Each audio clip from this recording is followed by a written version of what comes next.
everyone, welcome. My name is ABISH Matthew. Now, before we start the show, आपके सामने comment section है, तो बताइए आप कहाँ पर हैं. Write down exactly where you're from. Let me get to see who I'm talking to today. Also, today we're going to do something very, very cool.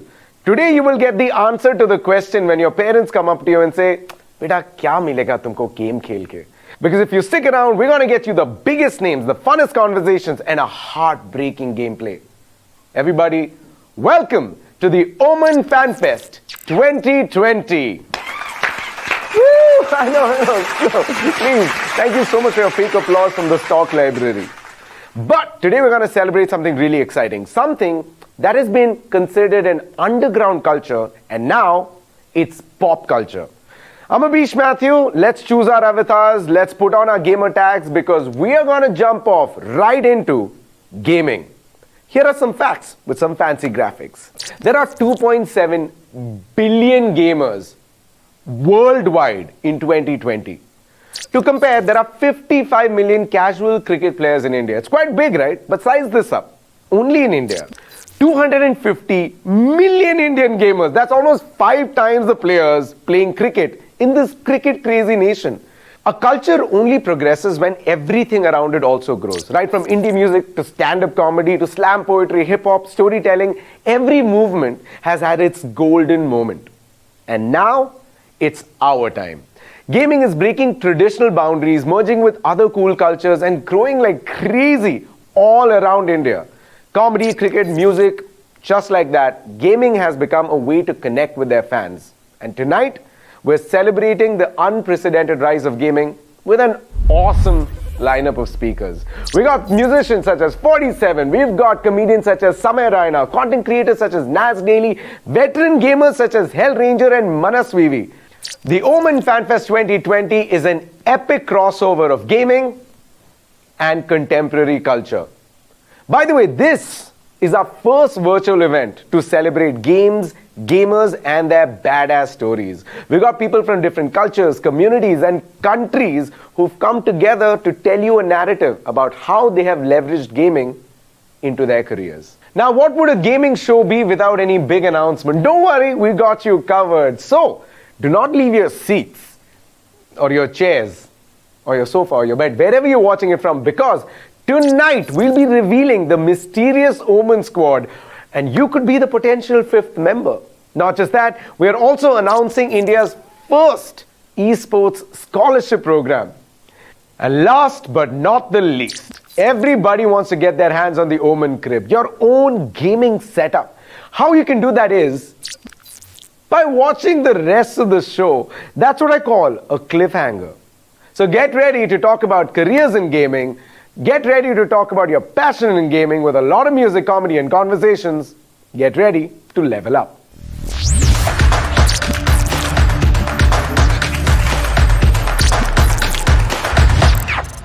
Here's a graphic for you.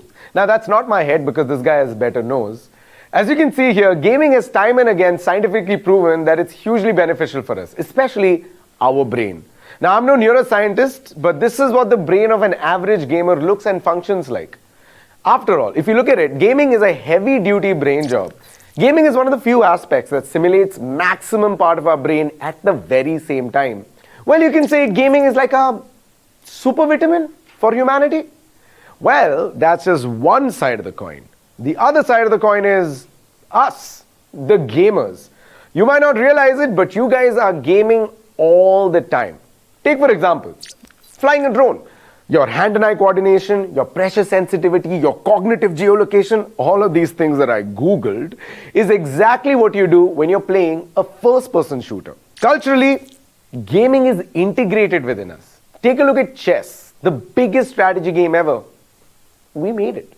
We fly kites during Makar Sankranti, which has got like a bird's eye view, but with a tactical approach. It's almost like the first time you're playing flight simulation. Who hasn't aimed water balloons at unassuming suspects during Holi? It's like playing Plants vs. Zombies. Right from choosing your friends, to your investments, to even deciding what to eat off a menu. You know, when you're thinking of calories and kitna ghee dala hoga, your brain is constantly gaming. So, to take us through this, we are going to have a conversation with the best of the best. We are going to be talking to you about how gaming helps us evolve and shapes us into better human beings in Gaming, the Super Vitamin. Then, we shall discuss in detail how we can create a career out of gaming in Show Me the Money! And then we'll talk about our plans to turn India into a gaming superpower in eSports Gold Quest. And finally, we will crown off the night with some Among Us Mafia goodness in Among Us Play Sesh. By the way, I am not the imposter. So get ready to succeed in your dreams, get inspired with a lot of music, lots of games, and lots of fun conversations. Welcome to Omen FanFest 2020.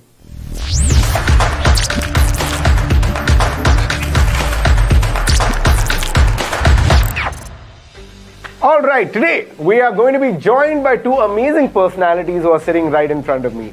One of them is a professional gamer. That's right, one of them is a professional Valorant and CSGO in-game leader and the captain for global esports. And the other one is a commentator, analyst, and a shoutcaster. Hello Ocean and hello Hellranger. Welcome to the Omen FanFest 2020. How does it feel to be here? Finally, it's happening. The world has changed, but the fest is still happening. How's it feeling? I'll say the world has changed, but the gamers' enthusiasm is still the same. That's why this is happening, and it's super exciting, and it's all because of this one thing. Nice. What about you, man? Yeah, well, it's exciting to be a part of something that celebrates gaming. You know, I'd never thought 3 years back that all of us comedians, musicians, and gamers, we all would be in the same room. Talking about gaming or celebrating gaming. So that is something I never thought in my wildest dream, and to see it come true, I think it's a treat for everyone, including us and the viewers at home, right? It's a blast, I think. As a professional gamer, I mean, the word professional came in only much later in your career. What was the first time that you're like, this is what I want to do? Which game was it? Well, actually, I was into games ever since, that Nintendo 64 cartridges were out, and we had those Circus, those Duck Hunts, and, Mario, and those Iceman, all those games, right? I was pretty much a gamer even back then, but what got me into gaming was really when I started to play CS 1.6. My brother used to play that game, and I didn't have any fascination with the game to start with, but his nickname was Black Squadron. And I was like, what is this? Bahut cool lag raha hai. I want to be like that. I want my own nickname. Right. And then I started to play the game, right? But I still used to play with the name Black Squadron, and I'm playing. And then actually he was the one who came up with the nickname Hellranger 9 years ago. So when I started playing, I started defeating my brother within three weeks. And then I started defeating his friends. And at that time, DC hubs were pretty popular, and everyone was connected on the same internet in the building. So we used to play against each other, right? All the people in the building, we used to play against each other, and eventually in a month, I started defeating them as well. So I was like, now I need, a better challenge. And I, in my head, was like, okay, now I'm a professional gamer. I'll go big in this. Was it after defeating the building that you thought a professional? So we, even in the building, right? We used to go to those Sifi cafes that were meant for browsing, but a few of us would go and play there, and I'd wreck them, and I'm like, oh, now I'm a big time player. So I started to play that game, just for fun. And at that time, I was pretty much a noob, and in a year, I became an amateur, and then CSGO came around. So that is the time when I was like, okay, this is a new game, and if I want to go pro, this is where I would go in. So that was pretty much the process of where, when I played my first LAN event in Bangalore. So it was, I think, Game God Cups or something like that, and that was my first ever LAN event. And when I traveled there, the adrenaline rush of playing on a stage in front of so many people, and all those people who are there competing for the same trophy, I don't think anyone or anything could ever match that for me. So that is when I pretty much knew, okay, this is the time now, I'm going to go full into gaming. Alright, so your origin story has vengeance and brother in it. Your origin story has boredom in it. You're a maths teacher? Yeah, I mean, guilty as charged, but still. So that is how I actually went into gaming with everything, if you're just going with it. I mean, that kahin connection nahi banta, to be honest, right? But that is how it actually started, because what happened is, I was just teaching maths to students कि घर पे tuitions हो रहे हैं, सब हो रहा है, but then once you are free, you have nothing to do for the whole day. So what I'm doing is I'm just going and playing the games and all on my mobile phone. So I'm just playing and all, जो कुछ भी चल रहा है. So what happens is PUBG Mobile तब नया नया, it's just booming everywhere. So I'm just going out there killing people and all, उनकी crates बन रही हैं. So there's a very good squad, like very good squad जो competitive and all खेल चुके हैं, represent किया. I 1v4'd them, like मैंने अकेले ने उन चारों को मारा एक बार. And what I did is उन स्क्वाड ने उस टाइम मेरे को बोला कि we also play whenever we need a person, just give us a WhatsApp number, we'll just add you in a group and all वगैरह सब कुछ. उसके बाद I said okay, and then I'm playing and what happens is if I kill someone, I send a screenshot in that group that I met this player, I met this YouTuber today, I killed him with the crate. But then they are like कि crate के साथ photo खींच रहा है, ऐसे तो किसी की मरी crate के साथ तू वैसे भी फोटो खींच सकता है, हम नहीं मानते.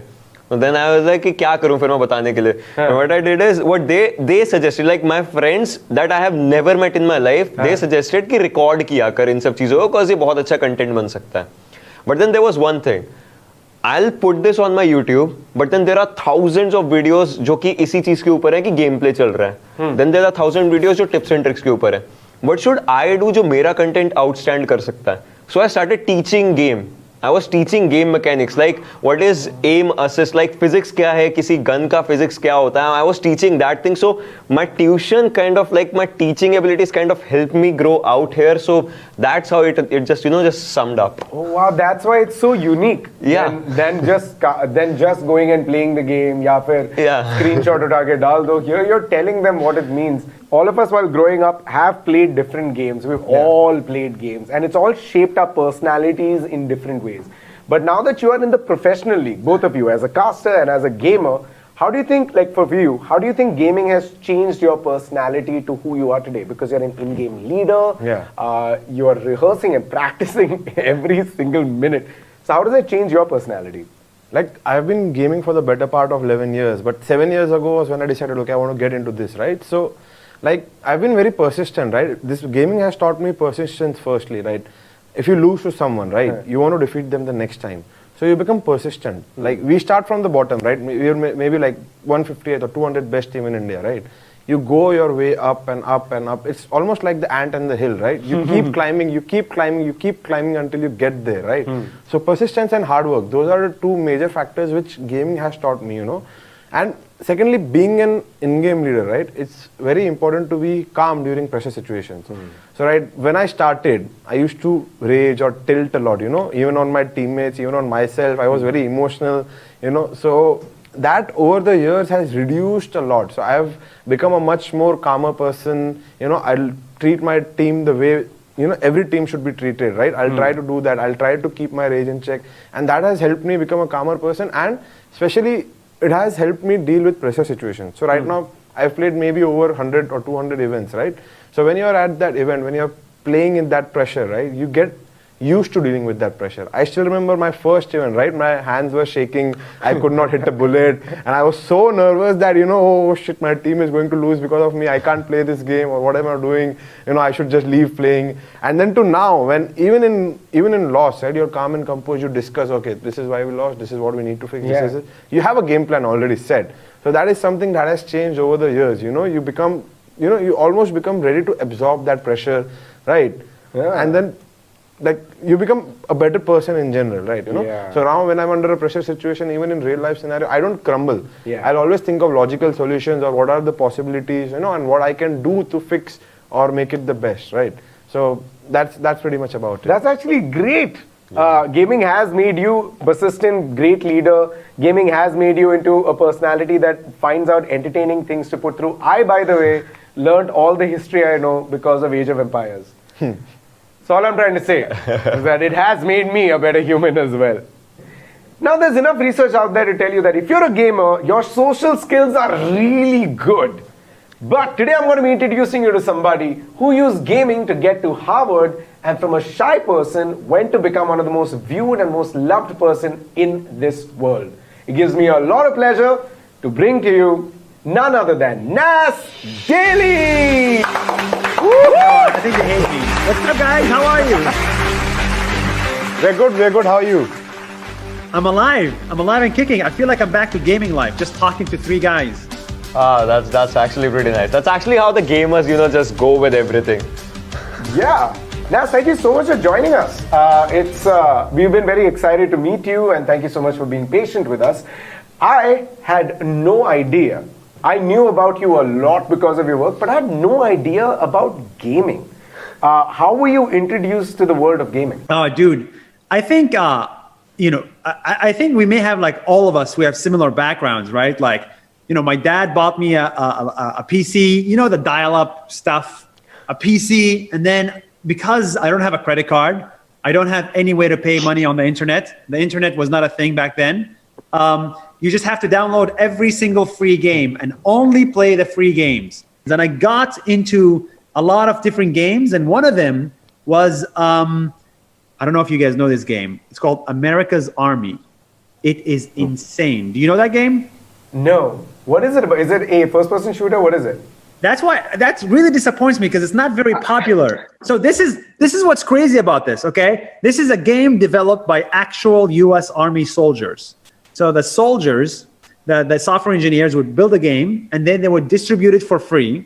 And then that game is so realistic that anyone that does really well in that game, they would try to hire and bring them as a soldier for the US Army.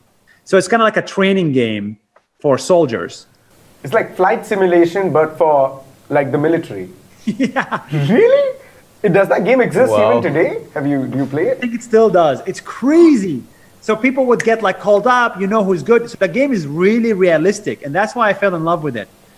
And do you think playing America's Army, how did that impact you? Like, how did that make you into who you are today? So I'm sure a lot of us, see it like feel this way, but at least for me, like, America's Army was, first of all, like a lesson in, like, life. You're introduced to, like, politics, war, camaraderie, like, since the early age, you kind of, like, understand, oh my God, like, people kill each other, and we need to fix it. So that was a great lesson that a book is not enough. The second reason why I love what I got from gaming is I made friends. Growing up, I had no friends. Forget all the followers on the internet. It doesn't really count. I genuinely didn't have friends for tens of years. And on the internet, I met a couple of guys in the UK and in Wisconsin, literally Wisconsin and Manchester. And they're like 30 years older than me. So you made friends with a lot of people across the world because of gaming. And do you think because of, like for me, playing Empire Earth really defined, or Age of Mythology defined what a hero is and the rest of the characters are? So I kind of understood the importance of skill building, for example, even in Command and Conquer. So was there anything that you think as a gaming, as a strategy, you have inculcated into your videos and the work that you do? Yeah, I think I honestly, like, friendship. Like, I learned how to be friends with people through the games. Like, what it means to, like, support your colleague, what it means to, like, literally put your life on the line to go get that kill shot, And friendship is one, but the next thing, honestly, is English. Like, the fact that I speak English right now did not come from English books. My mom doesn't speak English. My dad doesn't speak English. My uncles don't speak English. My friends don't speak English back home.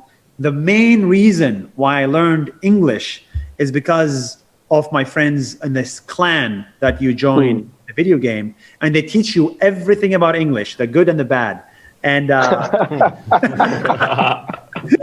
but the thing that really surprised me, and something that I think all of us were discussing about and wanted to know, was how gaming helped you get into Harvard, how you were able to take that leap in. Can you tell us a little bit more? Maybe for the people who are watching, they're like, oh, if he did it this way, there's hope for us. Playing 1 million video games on America's Army, shoot that guy, shoot that person, boom, boom, boom, boom.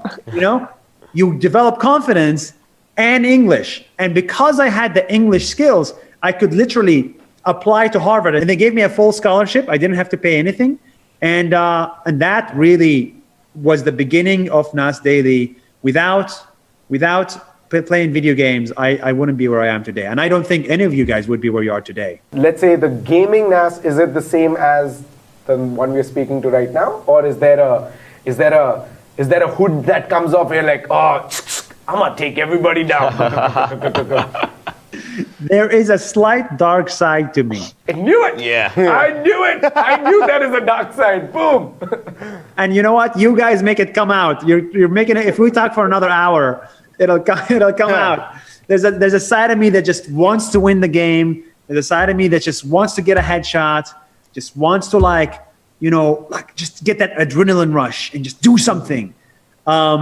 But with Nas Daily, we try to be as nice as possible and as kind as possible. But in reality, really, it's the if you grow up in a closed community, you kind of think you are right and everybody around you is wrong.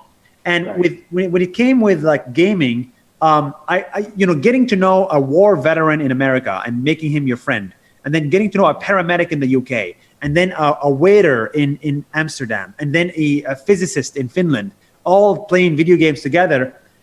That's like, it opens your mind to the fact that humanity is amazing and humanity is diverse. So for you've made a lot of friends. You have you proved that gaming is a force for good. You've also taught that. You've also said that through gaming, the communication that it gets established between different people enables you to explore the world more.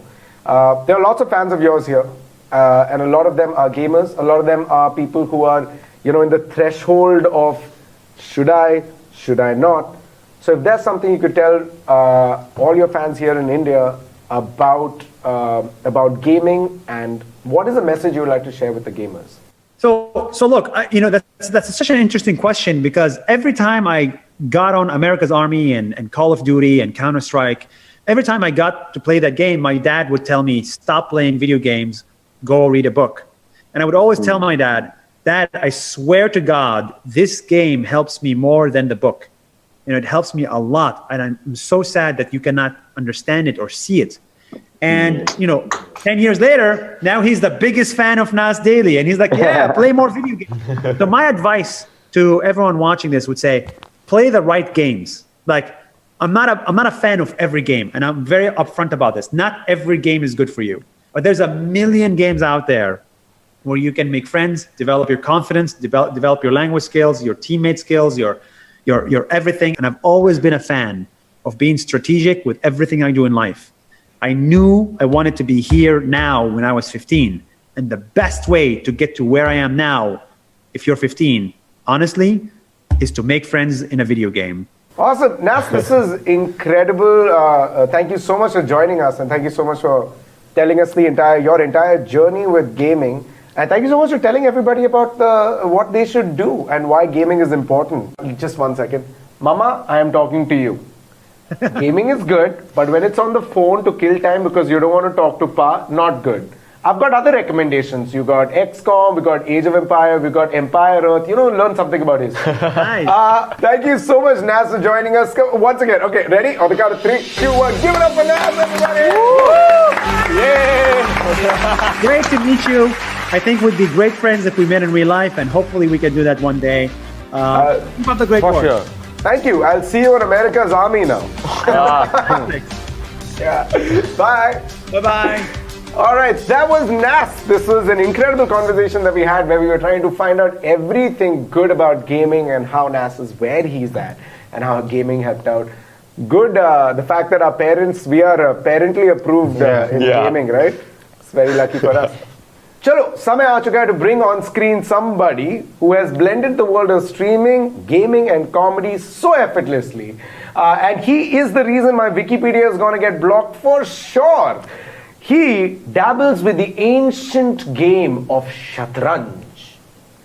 Ladies, gentlemen and others, let's give it up for Shatranj ke khiladi, Samay Raina! Hello. Thank you for having me here. कैसे हो? We're very good, man. Thank you so much for joining. Hellranger and Ocean, say hi. What's up? Hello. Hey, hello. Samay, thanks for joining us, man.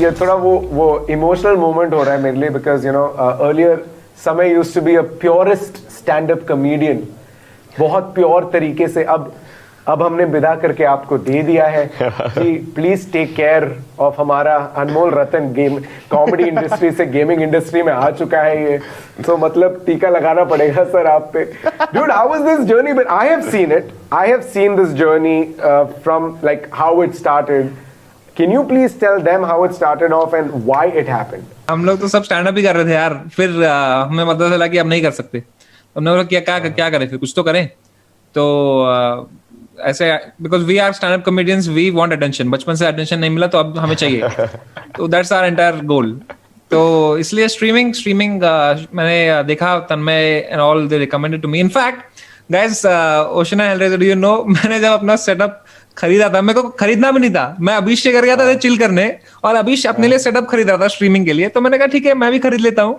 तो मैंने खरीद लिया मैंने शुरू कर लिया अभिष का अभी तक नहीं शुरू हुआ स्ट्रीमिंग मैंने 12 streams we know who is the lazy one out here in the panel so that's I am the lazy one okay अभी HP ओमन का फैन फेस्ट ही स्ट्रीम कर रहा है बस और कुछ नहीं कर रहा है yes मैं अरे it's like समय I'm waiting for the right time Yeah. but Samay we did not waste any time you immediately went on and you started streaming. Bro, my name is Samay, bro. What did I say? No, I mean, how can I waste any time? I just took the correct Samay and just I striked. You had everything, man. समय रहे ना रहे Yeah, I still, by the way, tech wise, I think I'm very. देख समय सब connected है, सब connected है. But like in your case, you found your calling. You were like, and how did you figure chess? You want to do chess when everybody was, playing Among Us. They were playing Fall Guys. All of that. How did you figure this is your niche? मैंने बहुत पहले कहीं तो सुना था ये किसी के इंटरव्यू में मैं बहुत इंटरव्यू देखता हूँ सन ऑफ अबीश बहुत देखता हूँ मैं बहुत फेवरेट है मेरा वो शो तो उसमें मैंने देखा था कि बिस्वा ने बोला था कि नोबडी इज स्पेशल अगर आपको कुछ पसंद है तो आप जैसे 10,000 लोग मिनिमम है because this is a fantasy world की एवरीवन इज स्पेशल कोई स्पेशल नहीं है भाई कोई नहीं है सब सेम है बस फिंगरप्रिंट स्पेशल है सबके पास तो if I like to do something there will be at least 10,000 people like me who like to see और लाइक टू डू दैट चाहे वो कुछ भी हो तो अगर मैंने सोचा कि ठीक है I start with whatever people are liking but मेरे को उसमें था कंफर्ट नहीं हो रहा था मेरे को लग रहा था कि okay so this is a conventional way to do it so I have to do it like this पर वही तो नहीं करना है मेरे को तो I was like let me do something that I really like जनता जिसको देखना होगा वो आएगा and there are at least people 10,000 लोग तो है मेरे जैसे तो मैंने चेस से शुरू किया तो पहले कुछ वॉचिंग नहीं आती थी 40-50 लोग देखते थे मेरे को एंड आई वाज लाइक ठीक है होगा एक दिन ग्रो होगा and that's how I just started man I mean and I don't think कोई चेस स्ट्रीम कर रहा था I mean Ocean and Hellraiser can tell me that better कोई चेस आपने कभी देखा कोई चेस स्ट्रीम कर रहा हो no never I think only he was the को first देखा one था to मैंने bring करते it. हुए but apart from you I don't think anybody was streaming chess Yeah, और अभी it's like lot of people are streaming chess and it's पता नहीं कैसे हो गया बस वो हमने just it's like a butterfly effect right तुम कुछ करो ऐसे एंड फिर just something random happens after like a year but अभी still doesn't start streaming Well, you know what? We'll get. Wait, hold on. Wait, why you attacking? Wait. The butterfly never reached him. Yeah, ये butterfly का wing कभी यहाँ तक ऐसे हवा फट किया नहीं. Gaming has changed your life, right? Obviously, but could you tell us a little bit about how your personality has changed for the better because you took that gaming step? I have become a very much more open-minded person. I feel like you तो know me, Abish. How most comedians.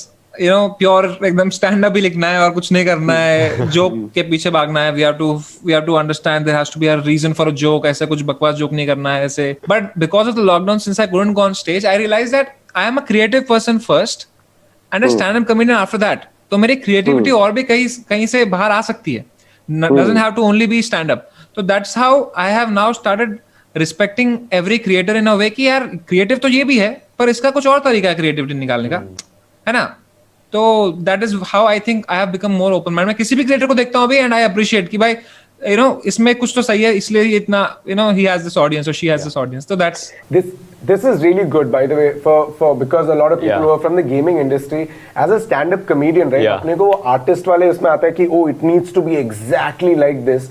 But Samay has crossed that over because also Samay as that time as a comedian was purist. I think you have tasted what it is to expand your horizons, and now you're like, acha, abhi now just keep expanding more. मतलब वो stand up भी करेंगे पर ये भी करेंगे, मतलब ऐसा नहीं है कि स्टैंड अप कर रहा है वो ज्यादा बढ़िया है, जो गेम खेल रहा है वो ज्यादा बढ़िया है, दोनों अपने अपने में बढ़िया है, and whatever you feel you do and just chill. This is kind of a good thing because like he is actually at that bridge, he's living both the lives simultaneously and he understands कि क्या चीज है, कैसे, किसका अच्छा क्या है, किसका अच्छा क्या है, and he's just trying to calculate हर चीज का best and it's the best that he delivers in that thing. So that's I would say one of the best things. Now, Samay, I have a question for you. Now, because you're also like a stand-up comedian, right? So now I'm not stand-up comedian, you're not forgetting that, right? No. I don't know. I don't know. That's what I'm I don't asking. know now. Is there anything? My thing is that as a stand-up comedian, generally, I don't know if you know, but like we look at everything, we're observing everything, noticing it, and keeping it, and knowing the punchlines that we're going to deliver it later. Has gaming impacted that creativity? Where example, earlier we used to think set up punchlines and formulaic. And now that your brain is opened up to this, have you found new ways of putting that back into stand-up?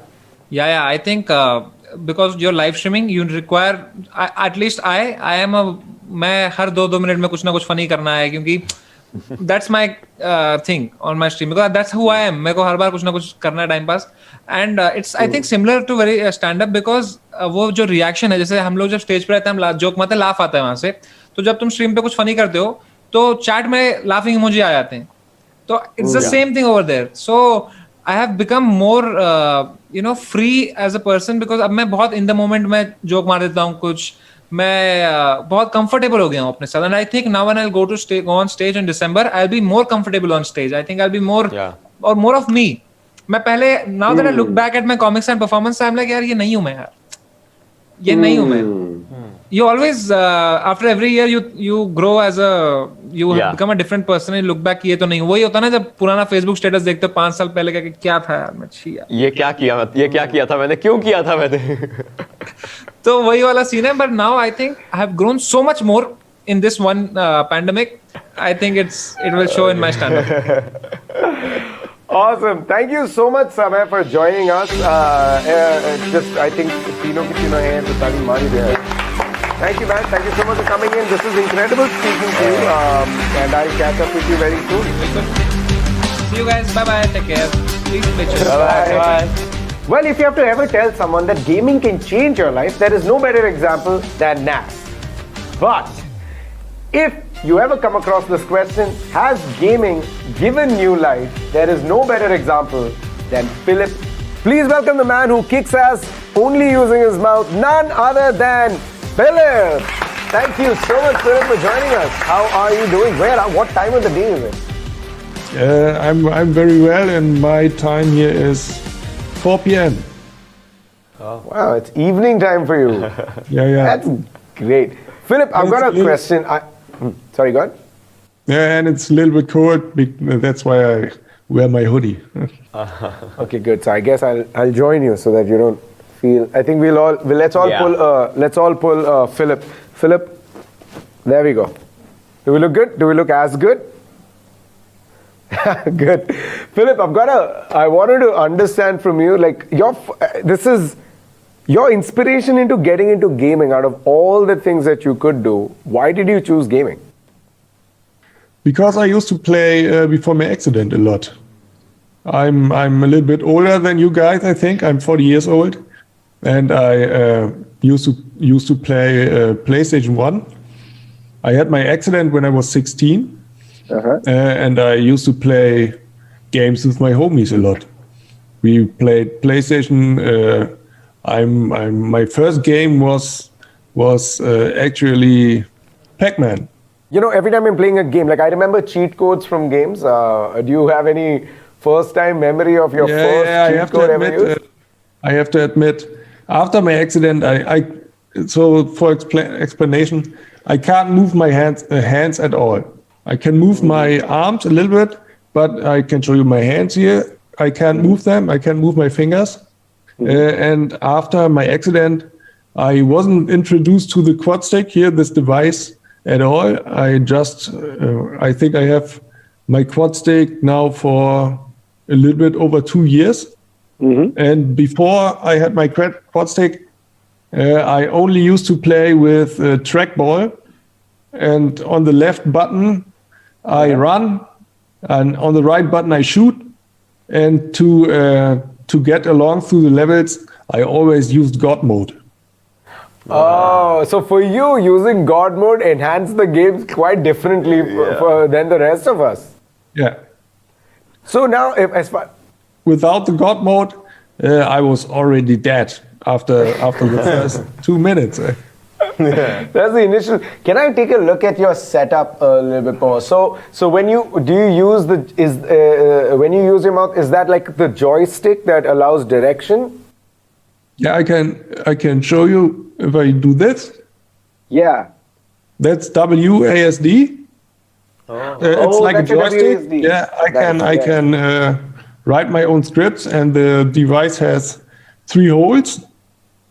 3 holes, and you can puff in it, and you can zip in the hole, and then you can do some combinations, and you can do scripts with up to 32 different key bindings. And that's everything I do with my mouse. But I have a gaming mouse on my desktop, and I use the gaming mouse to aim. But I only put my hand on the mouse. It has a sticky surface so that that my hand won't slip on the mouse, and I can aim with my mouse. But everything else I do with my mouse, with the quad stick. You're more like an inventor, scientist than a gamer at this point in time. I feel like the dude who invented the thing here helps a lot of people in my situation to play the game.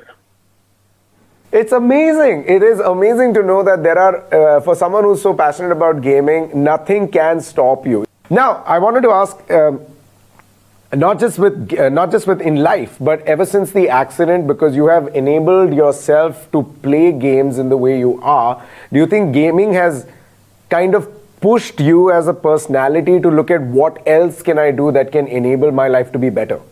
Yeah, I would say so. I think sometimes you are in a certain mood where you think you can't do it, or it's very difficult. But through gaming, it took a lot of time to get good at something, especially in battle royale games or first-person shooters. I play, I think, only first-person shooters at the moment, and there are a lot of pros, and it's very difficult after time. I used to play a lot of PUBG, and I stopped it because the boom of PUBG was over, and only the real pros play PUBG, and then there was no place for me anymore. Oh my God, journey in gaming is pretty much the same. As soon as you get really experienced gamers, I'm like, I'm going to the next one. And then Call of Duty Warzone came out, and it was the next boom, and here I am. Okay, so basically everyone needs to follow you to figure out what the next game boom is going to be. So you are what we call like a good luck. Good luck for all the games. So if there's any game developer, if you really want your game to do well, you need to get in touch with Philip right away, because he's the good luck charm. Philip, can you imagine a life without gaming though? No. I met a lot of cool people. One of my best friend, I've never met him, but in real life, but I met him through gaming online, and I won't miss him. And that's because of gaming. That is so true. I think I completely forgot about that perspective where you make friendship and that lasts way longer. Yeah. But good. Thank you so much, Philip, for joining us. Thank you so much for coming and talking to us and telling us about all the cool tech and also how gaming has completely changed your life. Yeah. It was very nice. Yeah, Thank absolutely. you. Thank you for having me. Thank you. You take care of yourself, man. See you. Yeah, bye. Bye. Bye. What's incredible here is the fact that if you give me all the technology in the world, I don't think I'll even come remotely as close as good as this Philip. Gamers never quit. We only respawn. Respawn as gamers or comedians or streamers, anything. but it's been scientifically proven that gamers make better doctors. Now, don't ask me how I know it, because I had the privilege of speaking to an actual doctor who's a pro gamer himself, and this is what he had to say. Yeah, so as a child I was always interested in sports. I've always played basketball for my school district, and then I also used to play a little bit in the university. That's how I got into Counter-Strike as well. Once I found out I was slightly good at it, I got into the team aspects, and that actually got me hooked to Counter-Strike, just competing as a team and winning tournaments, being better than others. And also medicine. I don't practice the conventional medicine where I sit in outpatient departments, seeing patients day in and day out, speaking to them and then following them up. So I usually am mostly in an emergency setup with critically ill patients. So, and in such setups, you always also need teamwork, where you have teamwork between doctors and nurses and different specialities. You have neurosurgeons, cardiologists, all chipping in. So we need them for particular things. They need us for particular things. And also is very dynamic. Things keep changing every day, every minute. So I think that aspect of being adventurous, you might say, and also being looking for something new every now and then, challenges, is probably the similar aspects between gaming, sports, and the medicine that I practice.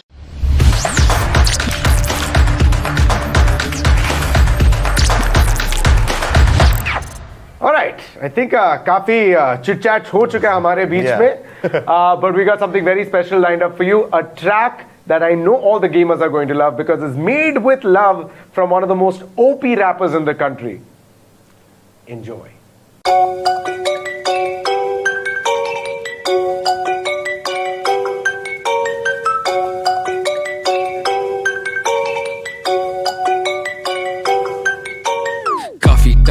A lot of people have been calling names. मुझको लगा मेहनत ना चली जाए all in vain. एक दूसरे के दोस्त यार साथी हम ही थे, एक साथ हमने डांट खाई सबकी मम्मी से. मत कर टाइम पास, तेरा फ्यूचर होगा इन द स्ट्रीट्स. देख हमने टाइम पास की बना दी इंडस्ट्री. चिल करके छापा पैसा मिल गई जैसे ड्रीम जॉब. मैं ही नहीं मेरे जैसे स्क्वाड में है 3 और. देख मेरे साथ स्क्रीन के उस तरफ रखे तू पैर. मालूम नहीं चलेगा रात से हो जाती कब दोपहर. प्यार हो या गाली यहाँ सब कुछ पड़ता मुंह पर. तभी लाइफ वाली गेम में हम रोज करते लेवल ऊपर.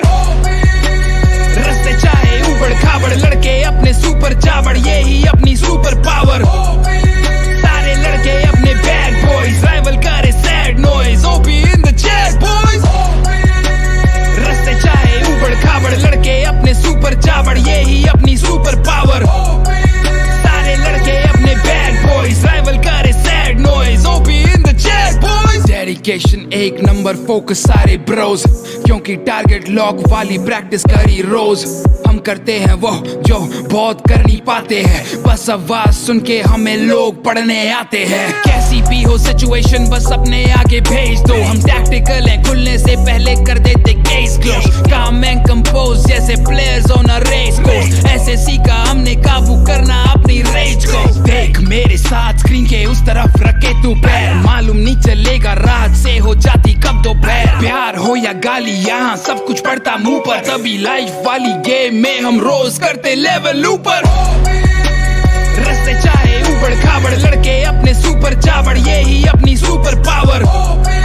सारे लड़के अपने बैड बॉयज, राइवल करे sad noise. OP in the chat boys. रस्ते चाहे उबड़ खाबड़, लड़के अपने सुपर चावड़, यही अपनी super power.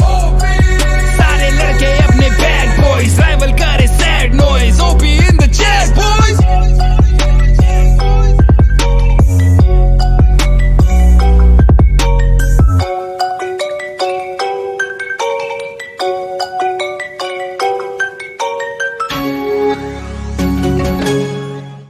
If you like that track, you're gonna love the man. Give it up for none other than 47! Huge round of applause to you and to that great song. कितने दिन में बनाए? हो गया था, एक दिन से पहले ही हो गया था, मतलब पूरा दिन में लगा था उसके अंदर. कैमरा के लिए बोल सकते हो कि 1-2 महीना लगा था एटलीस्ट. हाँ, 1-2 महीना लगा था at least. It's the track is too good when you were making that track, did you want it to be like an anthem? Because it sounds like a anthem. हाँ, like I mean I had the title in my mind कि मेरे को like इसको OP बोलना है, and I really wanted कि जब वो word आए तो ऐसा लगे कि 4-5 लोग या 6-7 लोग या जितने भी एक स्क्वाड के अंदर लोग होते हैं वो एक साथ बोल रहे हैं उस चीज़ को. So अगर कोई भी गाने का स्ट्रक्चर वैसे होता है तो it clearly becomes an anthem. जैसे कि you know the hip hop culture अभी slowly mainstream है. पहले वो was a subculture से pop culture बन चुका है. Okay. Gaming also has a similar kind of narrative, right? Yeah. And you are part of both of it, and you're a very proficient rapper. Yeah. But in the gaming industry, what do you think it's going to happen? Is it similar? Do you think a similar gully boy movement will happen for gaming? Yeah, I do see a trend though. Like जैसे hip hop में हुआ पहले हम लोग we would just do it for ourselves. उसके बाद we saw the YouTube thing happening कि जैसे स्टैंड अप कॉमिक्स के साथ हुआ वो चीज़ चलने लगी. फिर next year was for rappers. फिर गली बॉय आई एंड देन लोगों ने दूसरे रैपर्स को चेक करना शुरू किया. I think same things gonna happen for gaming to. I mean it's like almost main stream man. Like जैसा बाहर वाला सीन है वो ऑलमोस्ट हो चुका है यहाँ पे. They might just make a movie on that. Gaming boy. I don't know. Gamer boy. Gaming boy. Yeah. Well, it doesn't sound as fun as Game boy. Well, that's a copyright issue right there. Yeah. So I think हो सकता है उसके लिए. I mean, वो जा रहा है जहाँ पे उसको जाना चाहिए. People half my age are making 10 times than what I do. It's direction बहुत सही है उसका. But as far as the gaming is concerned, because you're also part of the gaming revolution that's coming up. Yeah. What genre of gaming did you start with when you started playing? I don't know if it would be considered gaming, but like I come from the time जहाँ पे boxy computers होते, like the big monitor जिसको बोलते थे, VDU, visual display unit. So I would just come back from school, play some San Andreas, and there was just one point of time जहाँ पे missions करना छोड़ ही दिया था. I was just like get on the bike, you know, play music, kill people, fun stuff. You know? Fun stuff. Yeah. Quite a gangster, I see. Quite a gangster. Yes. But उससे पहले I have played like जो TV पे those Chinese rip-offs of Nintendo 64, like cartridge वाला जो scene होता था. I've done that duck hunt and stuff. Gun लेके like TV पे लगे खड़े हो जाते. So अगर उसको gaming बोलते तो I've done that बहुत पहले से. Yes, it is gaming also, Yeah. and that's the version of the gaming before. Now, like hip hop earlier was not accepted by the mainstream earlier, right? हाँ. And now I feel, do you think gaming has an advantage, or do you think gaming भी वो subculture की तरह बना हुआ है अभी, like hip hop was? Perspective की बात है यार. मतलब जो गेमर्स है उनके लिए तो प्रॉपर कल्चर ही है वो. हम उसको कैसे देखते हैं उस पर डिपेंड करता है. लाइक अगर मैं मेरा जो लाइक गेमिंग के साथ सीन है, there is a song of mine called Gooda. 2019 में मैंने उसको रिलीज़ किया था. आज तक काफ़ी सारे गेमर्स हैं जो उसके ऊपर अपने मोन्टाजेस बनाते थे, trick shots and all the compilations and thing. I still don't know like what worked for me. वो टेम्पो था, एग्रेशन था, कंटेंट था, व्हाट वाज इन इट. तो मैं गेमिंग को इस तरह से जानता हूँ, लाइक जैसा मैं देखता हूँ, and I see that growing every day. मतलब वो गाना इतना यूज हो गया, सो आई नो कि लाइक अगर वो गाना ज़्यादा यूज हो रहा है तो ऑब्वियसली ज़्यादा मोन्टाजेस बन रहे हैं, मतलब ज़्यादा गेमर्स आ रहे हैं. तो जब नंबर ऑफ यूजर्स बढ़ते जाएंगे तो clearly it will become more main stream. I don't know if you've realized it. आपका पहला गाना became a montage sequence. Your second song is for the gamers. Yes. So I think as a rapper, if you've dedicated one entire song to gamers and one song that the gamers made their own, I think you're part of the gaming revolution. I am, yeah. मैं modest भी नहीं हूँगा यहाँ पे. Okay, cool. So the modesty has left the building currently. Left the chat. The modesty has left the chat. By the end of tonight, we will be playing games with you. We will be playing. Please go easy on me. You know, I don't know, man. I don't know. You might not be good with your hand and eye coordination, but मुंह से तो बहुत अच्छा बात कर लेता ना. We've got a game for you lined up, which requires this and this more than this and this. Thank you once again, Fotty. Everybody, make sure you write down OPOP in the chat. Yep, works. Yeah. Also, thank you so much everyone for joining this session. We've got another session lined up for you. But before that, we got some cool announcements lined up. For example, this one.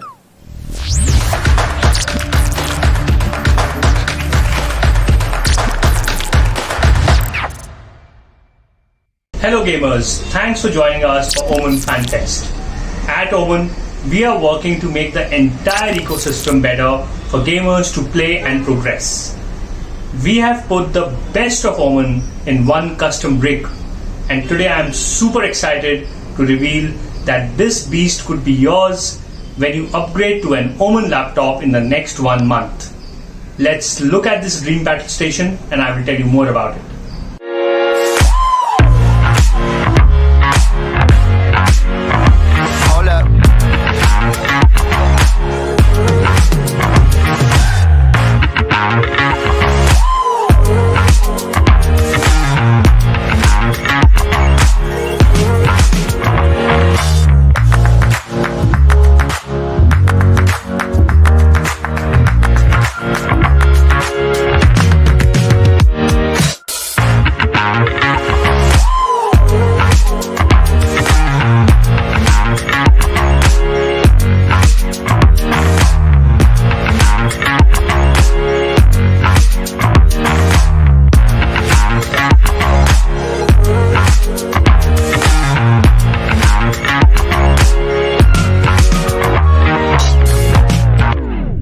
As you saw, the Omen crib comes with all the equipment and the setup which you need to play at your very best. Buy any Omen laptop from 3rd till 31st December from Flipkart and you get a chance to win one Omen crib every week. Follow us on Omen India to stay updated. Thank you.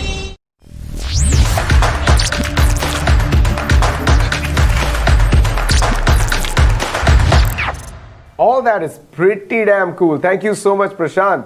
Well, now that you guys know the advantages of gaming, it's time for you to find out how do you make money out of gaming. And that's what we are here to discuss. Next time you get a question from your parents कि ठीक है मतलब पैसे कैसे कमाओगे gaming में तो ठीक है. You can give them examples of Dynamo, Mortal, Carry, Cronton and Scout. But not just that. There are so many opportunities in the gaming industry. You can be a social media manager, you could be a game developer, you could be the head of community, eSports business strategy associates. There's a huge list. There is a huge list. All you need to remember is that during Age of Empires, Confucius said, no, do what you love, you'll never work a day in your life. That's right, I learned about history only through games. That's what ends up happening. But instead of me telling you how to do it, let's invite the two people who've turned their dreams into reality and have converted gaming into their careers. First up is a law student who's turned into a live streamer.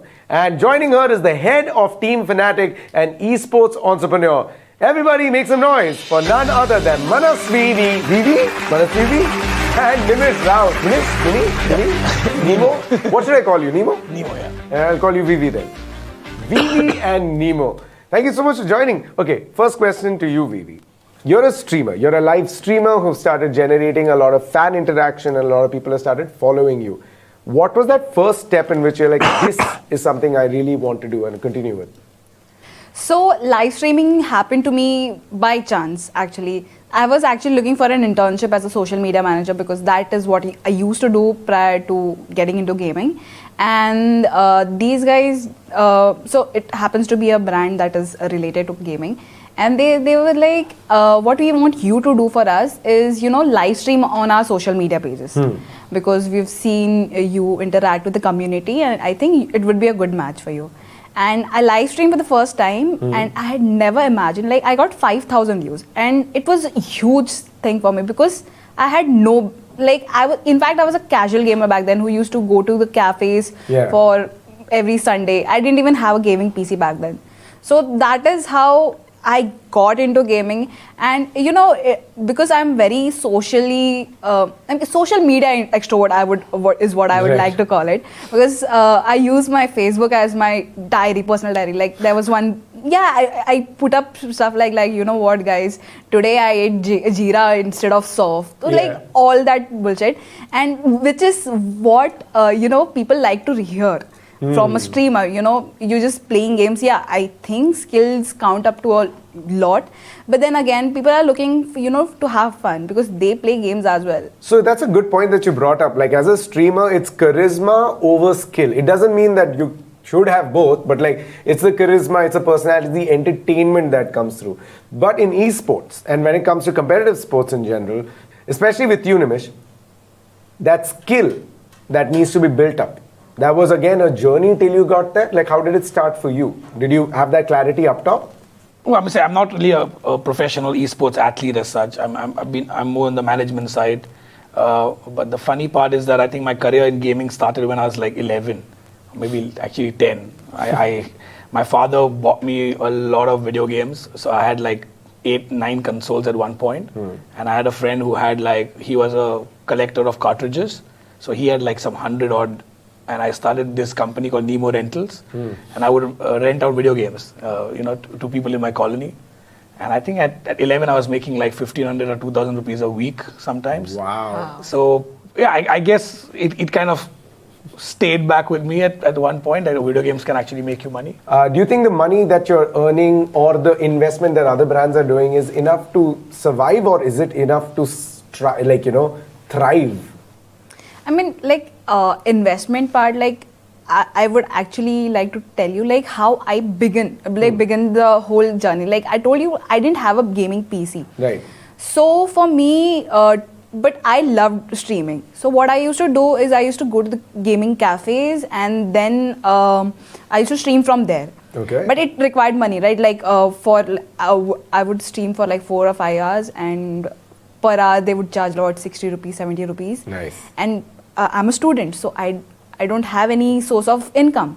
So that is where my parents came in. Like they knew that I was doing something, and they were I wouldn't say completely against it, but they were like, study. Yeah, they were questioning it. Yeah, but my mom would give me an monthly allowance, and she knew that I go out to play games, so she would just give me some money. She knew that, and which is why she gave me extra money so that I can go and play. So I think that is a huge investment, but my mom was my first investor, I would say. Your mom was your gaming manager and your first investor. That is, in a way, like, take that, other children. Okay, go on, please. So, and after that, like when I wanted to build a, professional, because I started streaming, and then I wanted to increase the quality of the content that I created. That is when I was selected as YouTube's Next Up Gamer for 2019. Right. So that is when YouTube was my next investor, I would say. Like they gave us a huge production kit, which definitely did increase a huge, plus point in my quality, my streaming quality. And do you think India is at the global level currently, or how long do you think we'll get or kind of surpass the global benchmark currently? Well, I'll be honest with you, we are still a very, very young industry. I don't consider, at least I don't consider myself as a part of the Indian esports industry. I consider it as a global industry. And we're all here to learn. I think there are certain practices that people have realized worked in the Indian market that don't work in the global market. And there are certain things that work in the global market will never work in the Indian market, right? So we're all unique in our own sense. But the reality is that we are far, far away from being an industry, especially esports. I'm not talking about gaming, but esports, we are far, far away from being profitable and from being somebody who is actually going to show the value that we've shown so far, right? Right. Obviously, we've been valued at $400-500 million as teams. But we still have to continue showing the revenue, continue showing the growth, not just in terms of numbers of followers and numbers of fans, but also in terms of competitions, in terms of investment. And I think eventually we'll get there. Like every other sport, I would say 10 years down the line, I will be very surprised if I don't see a school level competition in esport. Nice. Obviously, that's where my dream would be. 10 years down the line, I want to see a 12-year-old kid fight to eventually play for Fnatic in India as well. Right. Now the question I'm going to ask you before we move on is that at a level where you are at, which is the esports industry and the Indian gaming market, both of them are making a push to get more and more audience. What kind of jobs do you see that in the gaming industry that exist and probably will exist in some time? Well, I think with a lot of investment coming in esports, I do feel that a lot of jobs will come within the management side of professional teams and professional athletes. Again, similar to any other sports, where jobs like coaching will open up, jobs like video analyst and game analyst will open up, even something as unique as fitness trainers. Which is extremely huge in some markets right now, where obviously India has not reached that level where the streamers or the gamers are taking their fitness seriously. But it is something that eventually, if you don't look after it, you basically are not going to be able to extend your career. So whether it's basic gym for your back, whether it's basic understanding to get your mind right, there is a lot of research that's going behind that as well. So those kind of jobs will eventually open up, and then your traditional back-end production jobs, whether it's casting, whether it's video production, whether it's social media management, there is so much to the whole world of esport. And I'm not even talking about gaming, I'm purely talking about esport right now. And then when you add gaming to that, then the whole world is like, you could be a graphic designer, you could be you could be somebody who designs apparel for a game publisher. I've seen people do music videos for game publishers as well. So it's basically the subculture that completely gets sucked into gaming, and gaming becomes like this mother of all subcultures in a way. So that's, So I just wanted to say, like, we were talking about like jobs that are completely in a different market, and we don't see gaming as an industry. But like, I, as a law student, would someday, like to practice within the gaming industry as a, as an esports lawyer probably. Oh yeah, maybe that's what it's going at. Oh, yeah. So if you have any problem, please make sure you can contact Vivi currently. She is the only person I'm gonna vouch for as a esports lawyer. Excuse me, let me mediate this negotiation. It's where this is going to. That's fantastic. You're getting to hear the perspective of a streamer. You're getting to hear the perspective of management and the companies that run it. But what about developers? What about the people who develop the games? Let's get to hear from them as well. They call it the gaming industry because it's just not about the people who are in front and the people who are managing the people who are in front of the camera, but it's also about designing those games. And that's why we're going to be joined by two very interesting people. We're going to be joined by the co-founder and game designer at Nottinghead Games, and the founder of Lakshya Games, who've helped develop games such as State of Decay and Sea of Thieves. Please give a huge round of applause to Abichar and Manavendra. Thank you so much for joining us. Thank you. Hello, how are you doing, Abichar? Hey Abish, I'm doing great, and pleasure to be here with Manavendra. Yes, Manavendra, thank you so much for joining us as well. Thank you so much for inviting me here. It's such a pleasure to be here with people who really feel so passionate about games.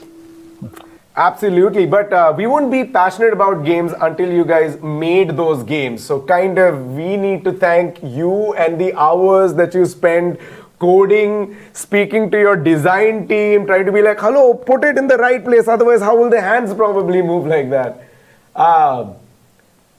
Okay, first question. How much time does it go into developing, let's say, a very basic game, just so that everybody who's watching gets an idea of the investment in coding, the investment in design, and then you go into 3D and so forth. But like, if I had to ask you a competition-based game, the simplest game that you can design, how much time will that take? According to me, I think if you're a true beginner, like you're totally a beginner, it could take up to 3 months for you to get used to what is what. And if you follow a tutorial series, a template series, probably 1.5 months. But to be able to do it by just yourself, I think 6 months. You pioneered gaming development in the country, and this is a time where right now gamers are becoming really popular. You've got streamers are becoming popular. The incentive to start developing games, can you tell me a little bit about that? Like, what excited you about that possibility? It's my background which actually made me get into games. Okay. My background was actually as a programmer. So I was really fascinated and a really big game enthusiast and a game player. I'm talking about way back when we used to have basically 2D games. Yeah, I don't know how many of you would remember Prince of Persia, the 2D version. Yeah, obviously. That's what we played on with. Yep, it has been an all-time favorite for a lot of people. And then suddenly you have Wolfenstein which comes in. And you're like, what the hell? So far I've been playing 2D games, or we've only seen 2D games. What the hell is this? You can actually turn things around and you can look at things from all over the place. And I was a programmer, don't forget that. So that programmer's curiosity got me to start looking at this 3D. And I'm like, how the hell have they done this? And that is what triggered the whole gaming thing. And that's how I got into game, because then I left my job and all that, got some angel funding, and then started working on a games engine, a complete 3D games engine. And that's how my entry to games happened. And then we actually spent almost 2.5 years making a complete games engine. That's how I got into games. That's a very, very long time back. My question is, actually, it's not a question as much as it's a congratulations. Right from the onset of the idea to the execution of it, like where is that seeding thought that came in? Like, I want to make a game that is not just entertaining but also educative for people to understand what the Vedas, and the entire mythology of India. So the thought of seed of making Raji, it all started with a trip to Jaisalmer, Rajasthan. And there I was at this place called Patwo Ki Haveli, early 18th century. And I had this frame in front of me, no people, no wires, and just me and that, something from medieval times. And I felt teleported. And I had that feeling. And this is when I was transitioning from a gamer to game designer. I was 1 year away from graduating my college. So I was ready to go into the industry. So that thought was just with me, that how come we don't see games from India or set in India or based in India? And I somewhat knew the answers, because I knew the gaming industry is new in India, fairly new compared to US or Europe. But then I was like, we got to make this happen. And I think the vision was to put India on the game dev map, and specifically PC and console. And when we say that, we're talking about a high top tier quality indie game. That's true, but also if you look at this, gaming development is really interesting, because you have not just the passion of gaming, just the passion of storytelling, but parentally approved hard work.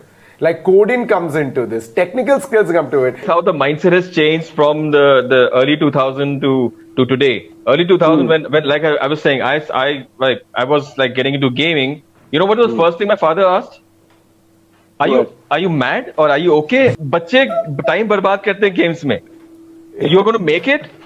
Just forget about it. You can't even imagine how much struggles I had to go through just to convince them, okay, let me just give it a shot. Yeah. And today, the parents are actually looking at gaming as an actual career option, as a viable career option. That's the change which has happened in the gaming industry, the mindset of, because at the end of it, how will the gaming industry grow? If more and more kids look at it as a career option.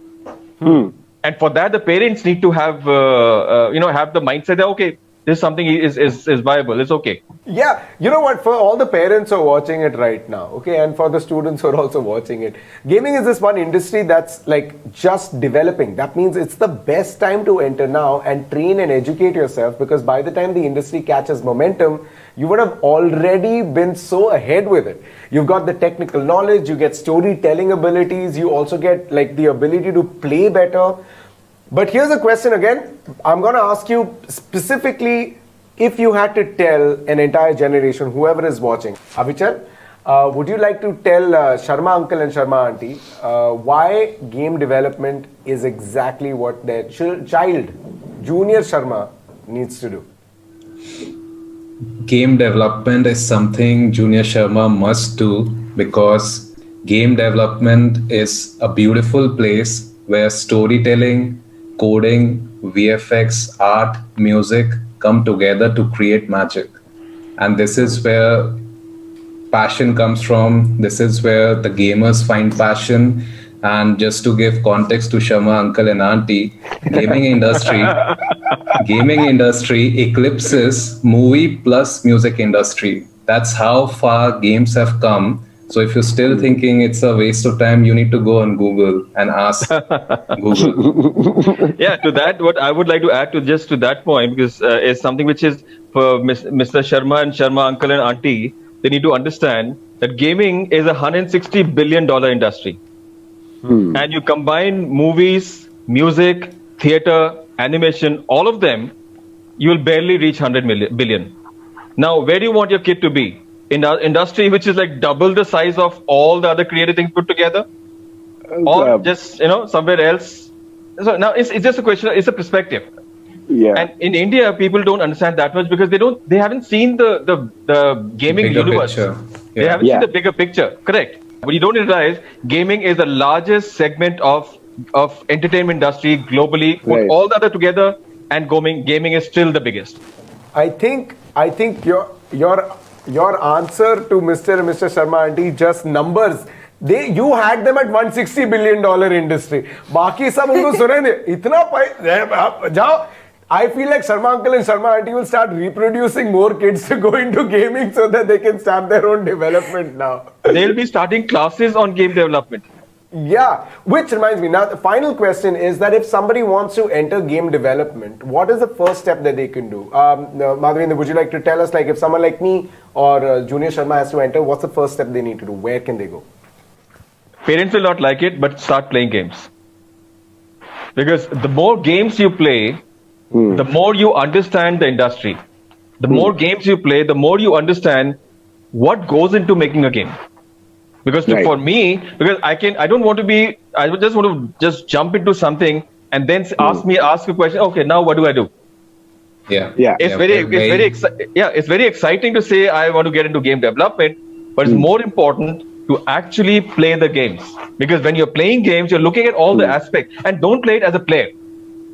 Play it as somebody who wants to make it. And then you will see it is not just all fun and games. It is a lot of hard work, a lot of disappointments. We have to accept that also. It is a lot of disappointments. Yeah. And if after learning all that, you still want to get into the industry, you're perfect for the job. So I do agree with Manven's answer that first playing games and figuring it out, is this meant for you? If you can't play games, this is definitely a no for you. If you can't love playing games, it's still a no for you, because I've seen people quit midway. I've seen people quit 4 years in, 5 years in. This is a hard industry. Your talent, your skill, this develops, it takes years. And a lot of people, it's great to present these numbers to you and they do happen, but there's a lot of, sometimes even decades. People know about Horizon Zero Dawn. It took 8 years to develop. Right? It was not done in 2 years, 3 years, 4 years, 5 years. It took 8 years. And if you read about the journey, they went through a lot of failures. Raji also went through failures and a lot of struggle to be able to, finally release.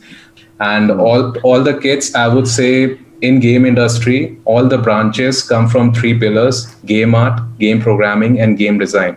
So lighting artist, tech artist, or engine programmer like Manvendra was, or feature programmer, or UI programmer, UI artist. So all of them come from these 3 pillars. So if you can identify, once you're done playing and loving games, where do you want to go? Do you want to do art? Do you want to do code? Or do you want to design how the player plays this or write stories?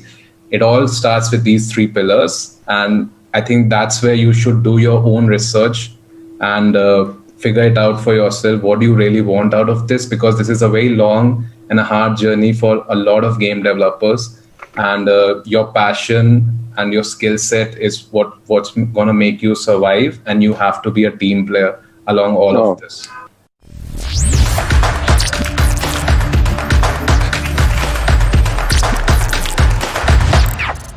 Talking about gaming and streaming, let's talk to someone who's leading the gaming content in India, someone who I know for a very long time. Give it up for Shilpa Kismani! Hi, how are you doing? Thank you so much for joining us on such a huge screen. Thank you for having me. Yes, and for a lot of people who don't know, Shilpa has seen the advent of comedy, and now she's part of the advent of gaming. Do you see any similarities, any crossovers? So many. I think for comedians, I can talk about it in 2 parts. Like, one is for comedians, it is entertainers first. And the way I think we've seen gaming being picked up by a lot of the influencers has been because they've led from the position of entertainers first. And people are really coming in for the content that they are describing, they are commenting on. And the video is essentially the gameplay that is lending to the content creation part of it. And I think we saw a lot of this happen during the pandemic time, where a lot of folks were at home. And essentially gaming became the vehicle with which they could videofy what they were feeling, how they were being, etc. And from a gamer's point of view also, I think they have also recognized at the end of the day, in order to distinguish themselves from each other, there has to be a clear USP. Yes, a good gameplay is super critical, but how do you differentiate yourself when two of you are at par in terms of your gameplay? Then it just literally goes into what are the nuances that you're going deeper into, understanding your audience, what are the conversations that you're bringing up, how relevant are you being about trends, and what really distinguishes you from each other then. So lots of cross-pollination happening. I mean, you've been witness to it with so many stand-up comedians as well as influencers taking to gaming over the last 6 months. And we've seen a lot of the gamers experimenting with lots of formats to stand out. So now, I'm going to ask this directly to Shilpa. Do you think there is a Venn diagram that exists where you can have a streamer and an esports player, and how can YouTube kind of enable that? Or is that, because there are so many people in it, do you think that's possible? I'm asking as like somebody who wants to do both. Do streaming because I'm an entertainer, and I would like Nimish to call me and say, bro, I like what you do one day. Why not? My answer to that is why not? I mean, haven't we seen folks like Mortal, who are also esports players, being successful on YouTube? I mean, there has of course been Scout also, who has been successful on YouTube. I mean, I think like Nimish said, I mean, you have to just identify how much you want to contribute to creating content and how much you want to focus on your gameplay. I'm sure if you structure yourself and have a schedule of these many hours of practice, and this is the fun part of engaging the audience. I mean, there is a very, very great opportunity to actually storify the entire team, bring in the engagement from the users who want to follow the team, so that the next time they go up on the stage, there is a super fan base that is already there, because they have seen what's going on behind the scenes. They've seen some of them play, of course, not giving away the strategy of how they are sort of navigating the gameplay and stuff. And at the end of the day, see, gaming is a skill, right? I mean, it doesn't have to be limited only to the game that they are focusing on. Today, you may be choosing to go ahead and play let's say battle royale formats as your key focus in terms of competitive sports. But when it comes to engaging with your audience, you could also be playing nostalgia games. I mean, today the market has opened up. I mean, we have seen anything that brings in conversation succeeding. We've seen the success of Fall Guys. We've seen the success of Among Us. So it's just I think we have to identify who's playing which game at the end of the day when it comes to driving the audience. You could be playing the game of being just a gaming influencer who is essentially there, who wants to be noticed, who's driving discovery and installs for newer games.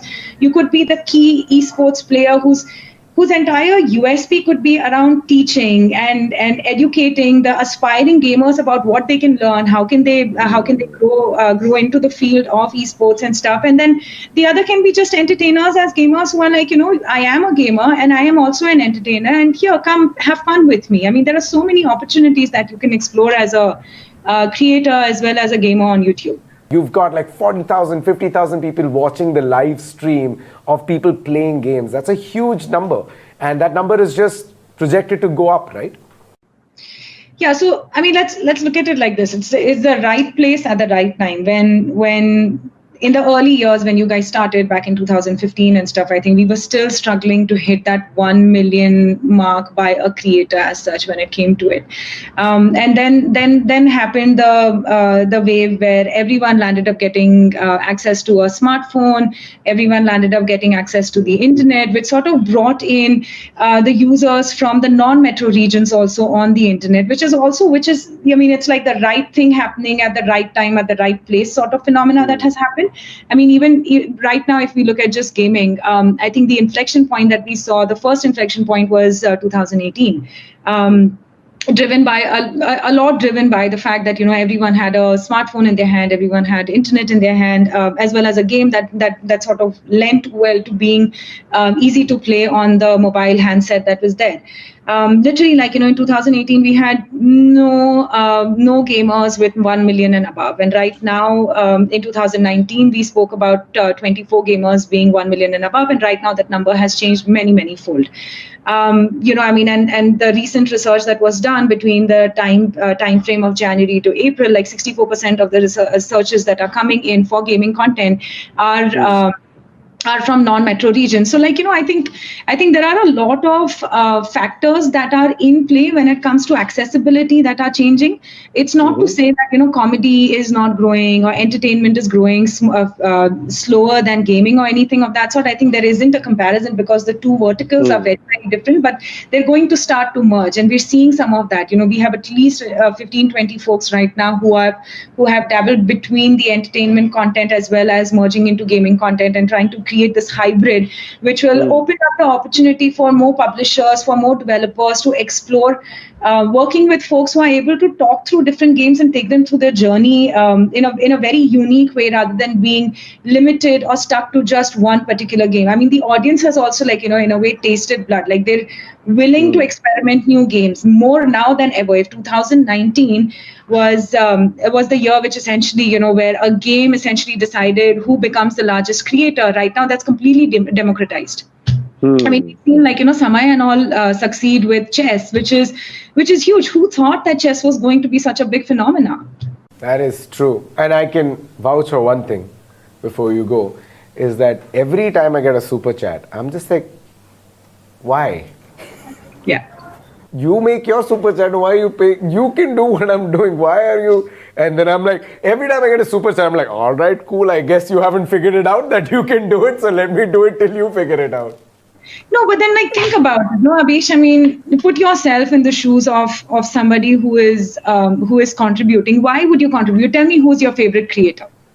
Currently, it's a very controversial question you've asked me. You're putting me in the spot now. My favorite YouTuber is... One of the 5. Give me one of the 5. I think I really like what Samay is doing currently because he's doubled down on what he really enjoys. So I really like Let's say you're watching Samay's stream and you've spent more than an hour watching his stream. Is there any way that you can express affection to him? Is there any way you want your name to be called out by somebody we're looking up to, we're getting inspired by, we're really enjoying?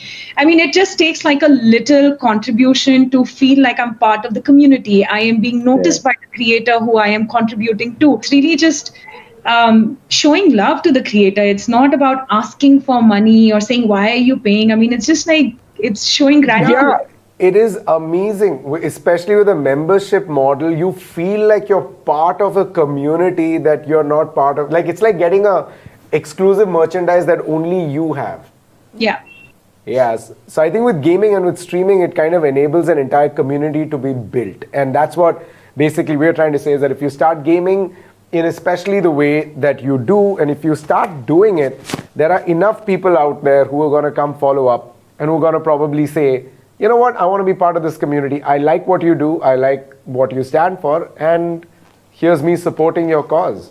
On that note, thank you so much, Shilpa, for joining us. Thank you so much, Avichal. And thank you so much, Manvendra, for joining us on this huge screen. It was amazing speaking to you. And thank you for coming and inspiring us and telling us what we need to do right away. Thank you so much for having us. Thank you. Thank you so much. It is a pleasure being here. Absolutely. $160 billion industry on a big screen. That's what you're getting to see on a big screen. All right. Thank you so much. I'll see you guys soon.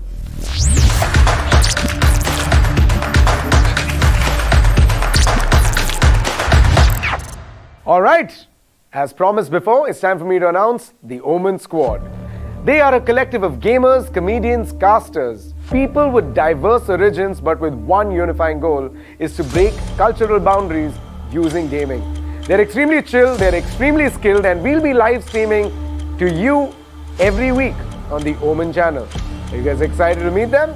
Because I'm excited to introduce them to you. First up, whether he's playing Valorant, CSGO or any other game, he's got the skills, he's got the kills, and he's got the leadership ability. Make some noise for Hellranger.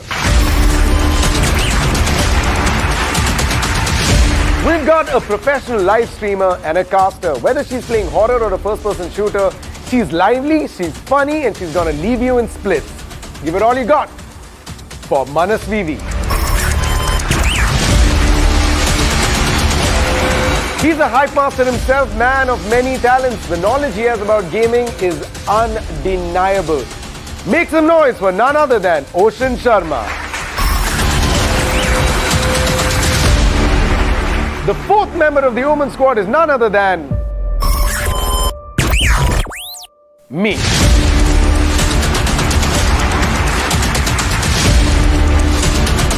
So make sure you catch us, the Omen Squad, live every week on the Omen YouTube channel. So make sure you follow our social media handles to find out when and where we are streaming. And for more special announcements, let's give it up for Mr. Vikram Bedi.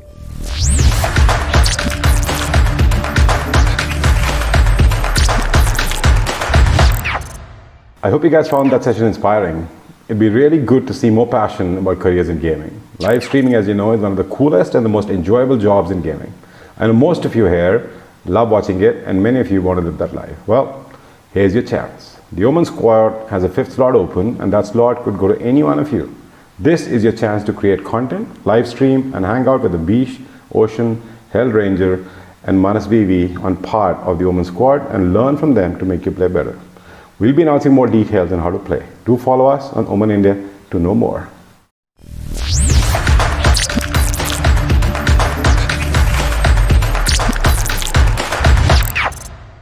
Well, thank you very much. As a member of the Omen Squad, might I just say that I'm looking forward to streaming on the Omen YouTube channel very soon. Now, my voice is running a little hoarse. And next up, we're going to be talking about India's first scholarship program for gamers, the eSports Gold Quest. And I think if I do it, I won't be doing justice to it because I'm just the Pikachu of eSports. I'm going to bring on stage the Raichu of eSports, none other than Ocean Sharma. Well, here I am, a better looking ABISH Matthew with good hair and obviously a good personality and a very bright face. I mean, I'll just say nothing taken away from that guy, but well, if we're just talking about everything out here, as general, as a whole, we're just talking about the competition in esports, right? When you play a game, when you just go for the domination, competition gets ingrained in our blood. We're just talking about every kill that happens, that spirit of showcasing that I am better than other players that are just playing in my field, not in just my area, not in my locality, but in my country, but in maybe my region or something. That is where it just keeps the sport spirit alive and just going on. I mean, you get a kill somewhere, you just shout like, yeah, you like that. That thing is where, you know, everyone's just enjoying with the spirit of whatever is happening out there. I mean, I am a caster, so I also get that adrenaline rush whenever it just falls down with me. You start off as a smaller journey, maybe just in a small LAN party with your friends dominating, showcasing your talent to them, and eventually next moment is when you realize I can just go and dominate big stages with millions of people just watching out, chanting around my name, and that is why they just trust me because they like me for what I am. So just for all those discussions and all, I'll be having a partner in crime for this one. Allow me to introduce for this section a very well-known esports guru just right out with me. It's going to be Mr. Akshat Rathi. So welcome out here. Hey Ocean, how are you doing? How are you doing? That's my question, because obviously I am super energetic with everything that's going on right now. You've always, I think you have a sugar pill in you. But esports is doing well, right? I think esports is somehow India's got its own groove, its own mojo for esports going. But it's just started, right? So, and you've been part of this journey. So tell me how you've actually looked at it and how this has grown. I would say, just like you said, it's grooving, right? So that baby step dance is what we are looking right now. But for me, I would say, yeah, it will grow. It'll be a teenager and then it will bloom properly as it, you know, as the bud is slowly and steadily growing up. But then I want to ask you as well, when did you and Gotham meet? Like, what happened when StarCraft was obviously the game that you said you started off with everything? But what was the reason behind like everything, like Nodwin? From Lord Nodwin just came in. So all that thing, yeah. So I used to play, there's a game called Command and Conquer. I wanted to go and play that really well, and I used to play a race in there called Nod, and I used to play really well. And that's where I started my gaming life from. I used to go ahead and love that game forever. Gotham and I met online, literally on a place called Team Liquid. It was the place where everyone hung out around StarCraft. He was coming in from Canada. I was living in India. He wanted a sparring partner. We just hit it off. And the first thing we ever did together was not esports and gaming. We actually did a food venture between us together. And while the food venture was eventually stopped, I think I'm glad we met, and I'm glad we did what we did, because that's where Nodwin was born and that's where esports is from. I mean, that's really good, right? That's where it started. That was your opportunity to just grab in. But then in today's times, as we just talk about this one, where do you think opportunities lie today? Because now it's obviously ever increasing, it's ever growing. But then where do you see, if a person wants to start it today, like where should he see his first opportunity or something? So everything around esports, right? A lot of people ask me that question, how do I get into esports? I often give the analogy that you don't want to go ahead and do esports around just going and playing games. Esports is not about playing games. You've casted enough PUBG Mobile, you've casted another tournaments which is there. It's about being an athlete, right? And it's about skills. It's fundamentally about skills. It is not about practice. You practice to get your skills better. You don't practice to go ahead and build gameplay better, right? Match awareness is something you build after you've built skill awareness. So what you really want to be doing is honing on your skills, your reaction times, your attention spans, your map awareness, your gun, your holding, your attention, like all the things that great athletes, like if you ask a cricketer, it's about and it's a batsman, it's about bat lift, it's about stroke, it's about timing. If it's a bowler, it's about wrist position, which is there. And then you want to practice that a lot, right? Not in match situations. First, you want to just practice so your skills are great. Now let's go a bit back. Just like you said, you started Nordwin out there.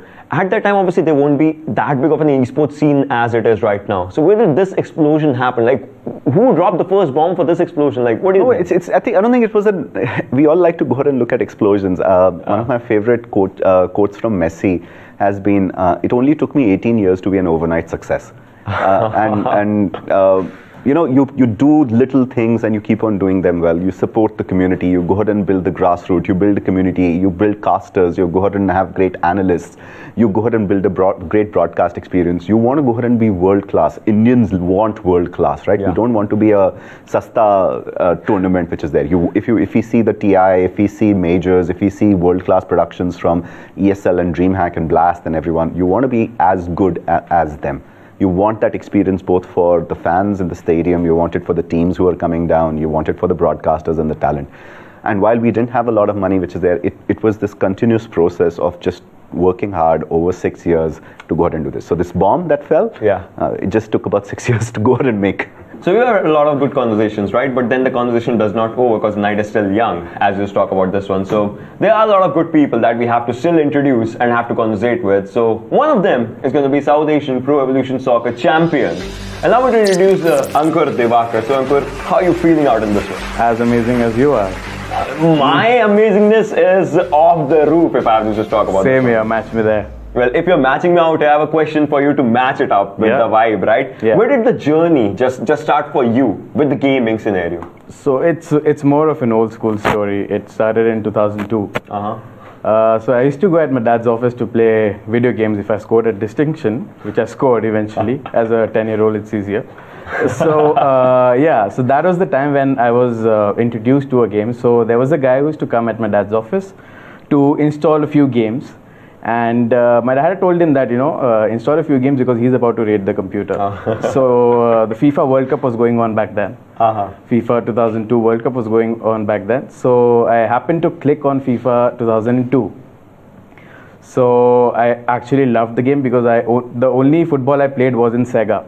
So that was a 2D kind of a thing. And this was very exciting for me as a kid. So I was loving the whole vibe of it, to be honest, and I was scoring goals left, right, and center. And so I had a huge rep in my, I hyped it up to my friends as well, that I scored like 5 to 6 goals in a match. And there's a funny twist to it as well. So cut to next year. So I purposely called that guy. Like now there's a new game out there, FIFA 2003. So I want that game because I'm good at it. So he happened to come and he said that, you can go ahead and map your controls. And I took a pause and I was like, okay, might be a new feature. So I went ahead, mapped the whole controls, and I found that I was so terrible at it. And I was like, how is this possible? Let me go back to FIFA 2002. I went back and I saw that I was not even playing that game. The controls was in the middle. Not on the left, not on the right.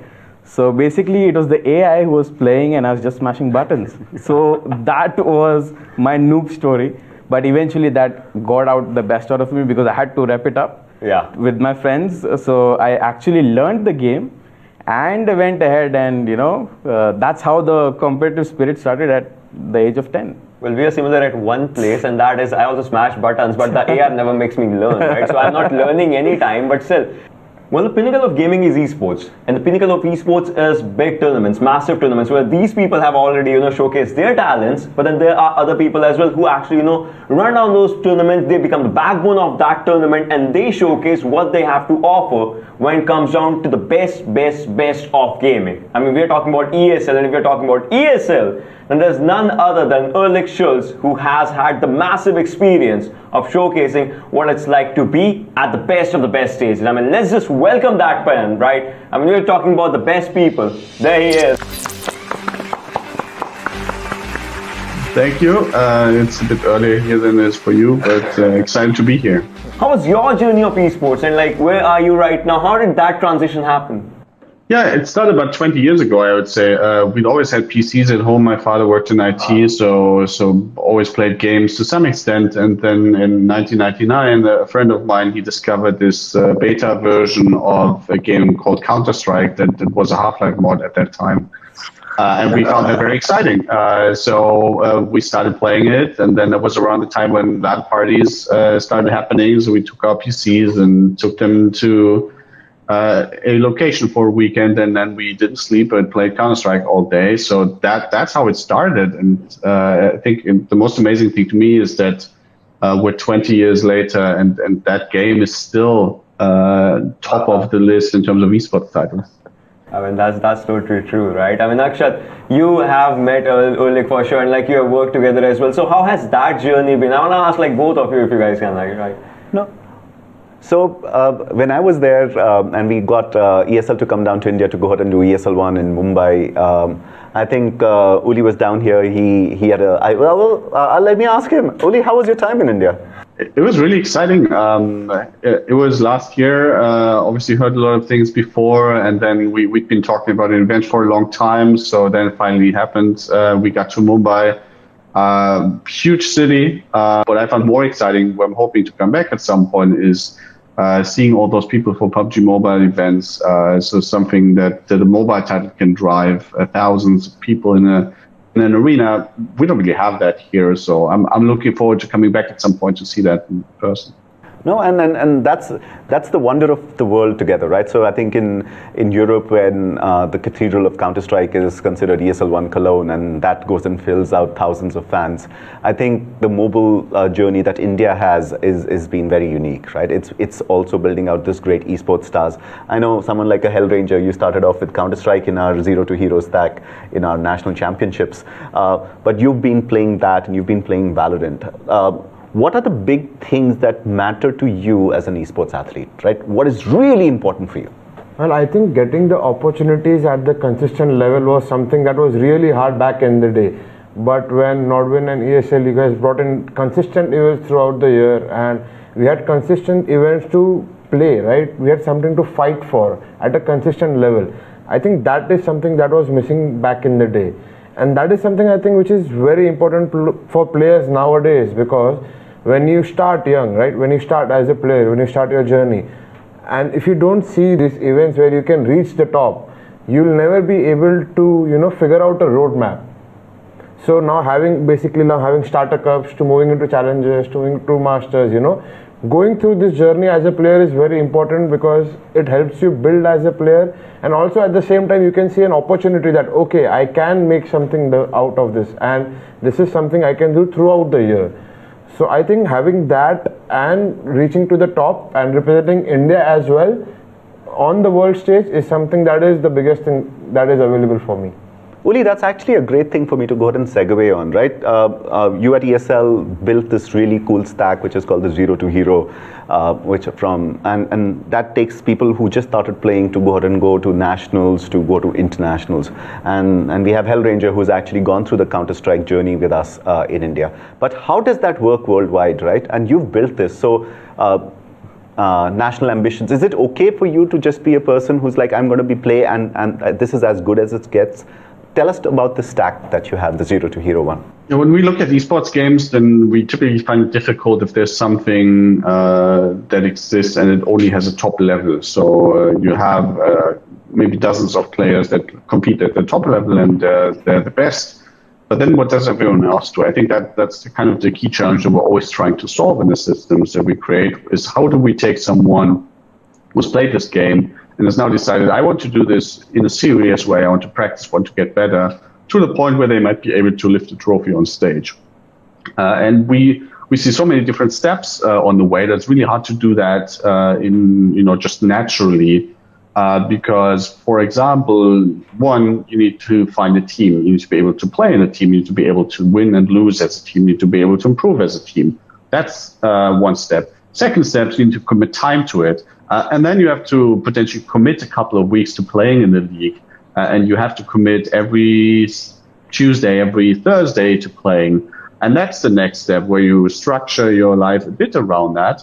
And then you prepare for those matches and you're really ready for it. And then you go to the next level where you compete against, say, the best teams in your country. That means you have to compete against people that naturally might not be within your radar, might come from a totally different part, but you still have to prepare for them and play against them.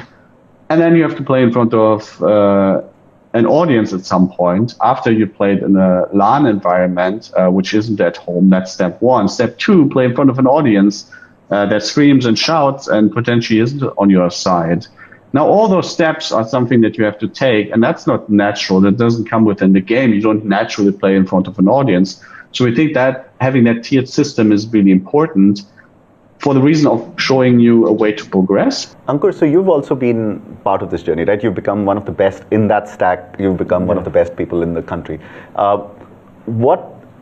Besides the opportunity that happens, talk to us about this desire. Like, were you ever paid a salary to go ahead and do this? Would you need a salary? As an athlete, what is your heart ask? So basically, consistency is the only thing that any athlete would ask. Yeah. A better equipment, a better stability, basically. So that automatically cuts my 50% of my worries, and I can focus in the game. For any athlete, this is a major important point that you have to. It's all about the mindset, and that has to be very clear. So that is a very important aspect which people don't actually treat it the way it has to be treated. But it's good that now we are bringing this up, and now that the players are going through it. So coming back to your question, what do I actually want is basically someone to take care of everything that I'm not interested in and let me focus in my game. I'd like to add to what Ankur said, right? As Ulrich said, right? LAN events is the last pinnacle of the events, right? So we as players, we try to make our space at the area as much as we can as similar to our homes, right? Because you want the keyboard in a certain way, you want the mouse at a certain angle, you want, everything according to you. So that space is basically like our temple, and we want it according to how we had at home, to make us comfortable and to play at our best. So the kit is the most important thing, as in I feel, because that is something you have for regardless of how many years you play or for regardless of what level you are playing at. The kit is something that is going to enhance your game to the next level. Ocean, I'll just bring you into this also. You've actually, as Ulrich was talking about PUBG Mobile, you've casted this in the Tyagaraja Stadium, and where everyone has been screaming and shouting, which is there. And you've also casted in front of a empty desk. Yeah. You've also casted in front of your webcam before, which is there. You've played in LANs, you've played in the ESL Premiership stage. So whenever you go to bigger stages, this experience of not just environment awareness, how important is it? Did it matter to you where there were 5,000 fans for PUBG Mobile? Did you like casting it better there? And what challenges did that give you? I mean, see, it was because when it happens in front of a crowd, right? So when it's happening at a desk, when there's no one, you get it. Person A kills person B. Yeah, that happens. We get it. But when person A shoots on person B in front of a crowd, the crowd just goes, oh my god, and that thing, that just increases you're not even playing the game. The audience is watching it, the players are playing it, but when it gets into your ears that whatever you're saying, it's making an impact onto the players as well as the audience. And that kind of, just changes the vibe of that whole area if you just talk about it. And the same goes for the YouTube chat as well. What's happening on YouTube? Like there's that some fire emotes are just going on when it happens. OP gets spammed out there. So that thing, it just takes the vibe from here to just somewhere there onto another level, and that's something that I would say keeps the game alive. like we are the voice of the game, but then the audience is the expression of the game that just comes out. So that's where. When you played, which is the first time when you played in front of a crowd, was it scary? Be honest. Yeah, so I'll tell you, the first time ever playing in front of a crowd, it was not even a big crowd. It was like 20 to 30 people in a cafe, but my hands were shaking. You know, I've never played in front of a crowd, right? And like that was something different. Like when you're playing and there's like even there's 10 people watching you, right? You get conscious. Okay, oh my God, people are watching me, and then you get nervous. I think that has happened to every player whenever they have played their first LAN event, basically. So that was something, you know, from there to, you know, now getting excited by the crowd. You know, I want more people to watch me. I know you go out and make them, you shout and you shriek and tell them to get on your side all the time. No, what about you? Do you also love playing in front of a crowd? Is that a good thing? Is that, no, does this crowd inspire you? Does the crowd scare you? So when I started gaming, it was all about the LAN events. And I think if I started in this era where the online culture is that big, I would be easily disappointed after a loss or two. I wouldn't pursue it after a year or two if I was not that good. But LAN culture actually gave me that confidence, okay, I need to please someone.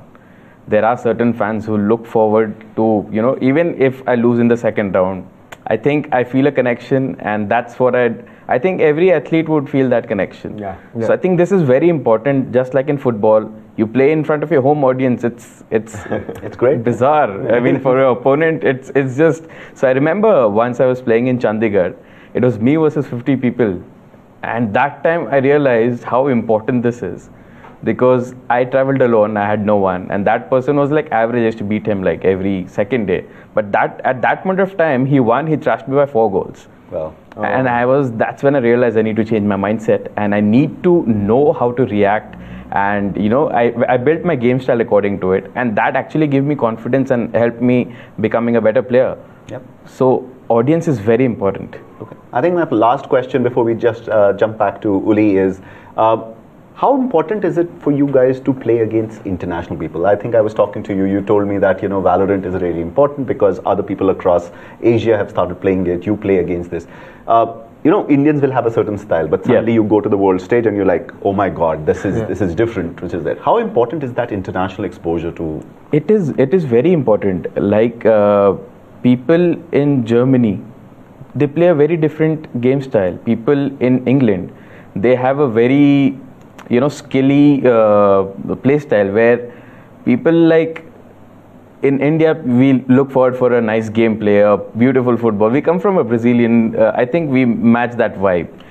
But as we played with England and other countries as well, that's when we realized that, okay, this is something very different. We need to practice at this level to reach and match that internationally. So definitely that really helps us as a player to perform in the international this thing.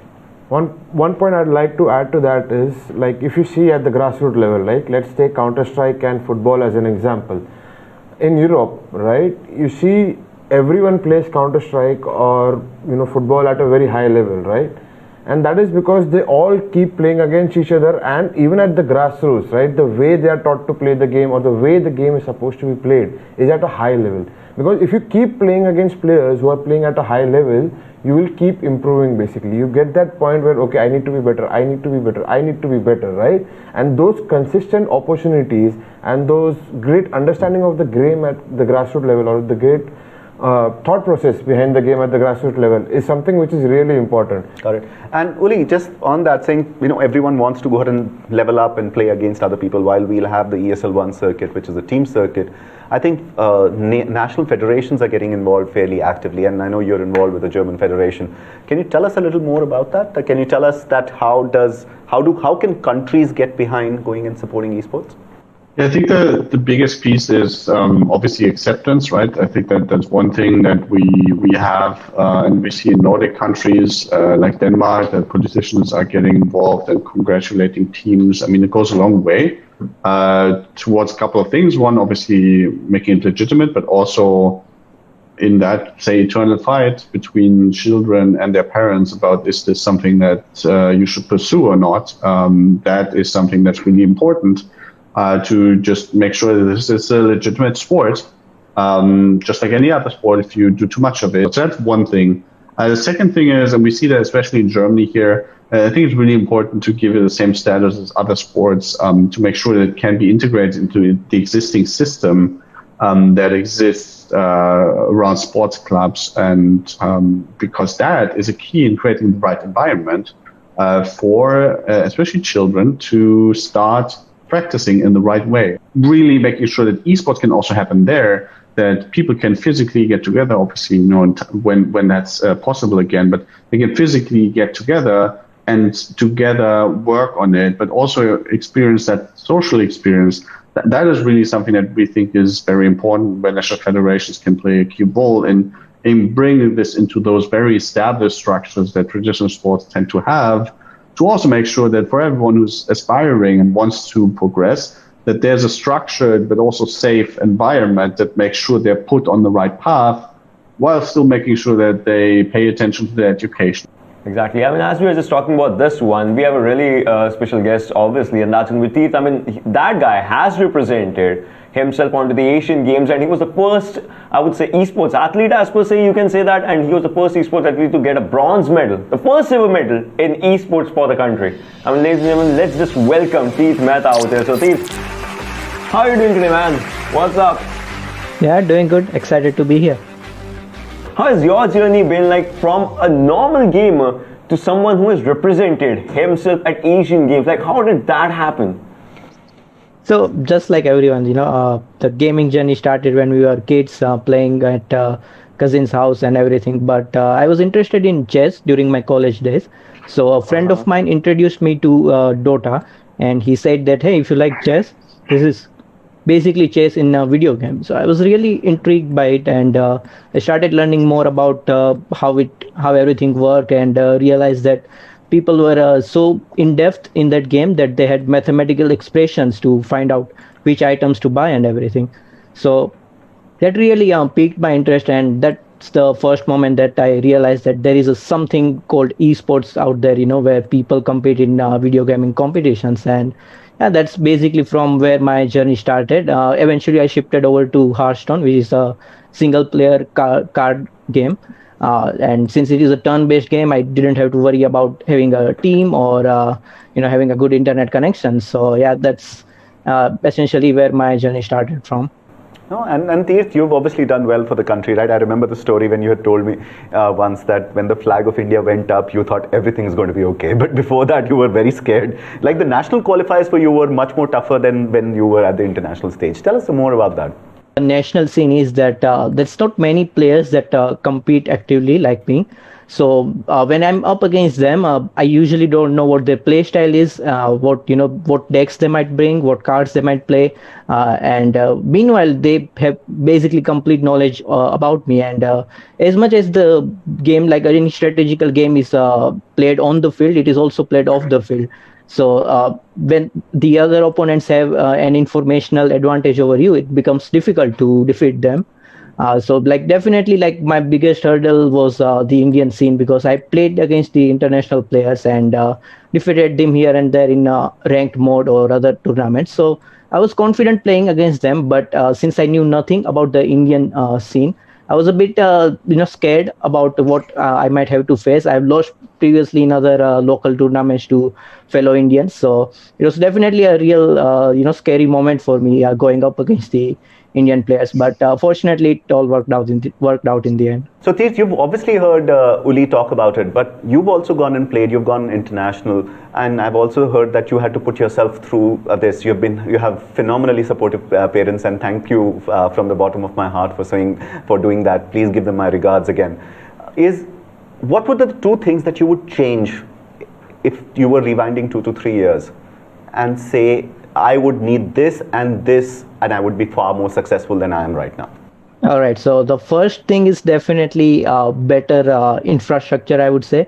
I remember I was playing in an ESL tournament in 2016, and I was about to play in the finals, and my internet connection just cut off. So I had to forfeit that game. Unfortunately, winning that finals would have allowed me to travel to Los Angeles and compete at an international stage way earlier in my career. Fortunately, now this issue is less occurring, like internet connections or the infrastructures have gotten better. So yeah, that's basically a good thing that has happened. And the second thing I would do is that I would definitely participate and compete a lot more among international players. Like initially, I only participated in tournaments. I didn't get into any practice groups that we see in other countries, like where players from the same country or even internationally, they get together, they discuss, they have a meeting in voice chat, discuss their plays, and do all the research and everything. I started doing that way later in my career. So if I was a better knowledge person, I would definitely be doing that initially as soon as I started. Oh, brilliant! And I think that says so much about the scene which is there. We have a demo sport Olympian, but we still have an Olympian among us. We have an Indian champion. We definitely have a Counter-Strike future star. We have a great caster, and we've heard some great things out of this, right? We've heard things like opportunity for international exposure is one of the most important ones that is available. This Zero to Hero story that Uli talked to us about, where you can start and get that exposure of going in, being disciplined to go ahead and play on every Sunday or every activity which is there, and then build up your career, is extremely. You mentioned, both of you, that salaries are important right now because it allows you to go and take away that headache and lets you focus on your craft. You mentioned equipment and stuff like this. That is extremely important because that defines it. Your oiled analog stick that has been worn out, your desk that is just there. I think if we just take these as great learnings away, that's our contribution, saying these are the very important, with the government going and stepping in and the legitimacy that can come in. So I think that's the handoff from me to you, Ocean. Well, that was a very good discussion that actually happened, right? And as we were discussing those things, we were reaching to conclusions. And talking about conclusions, that is where we are slowly just going on right now. So there's going to be a very good announcement by Omen, by HP, and that is where you should actually go to. I mean, just check this out, and this is going to be an incredible one for you guys.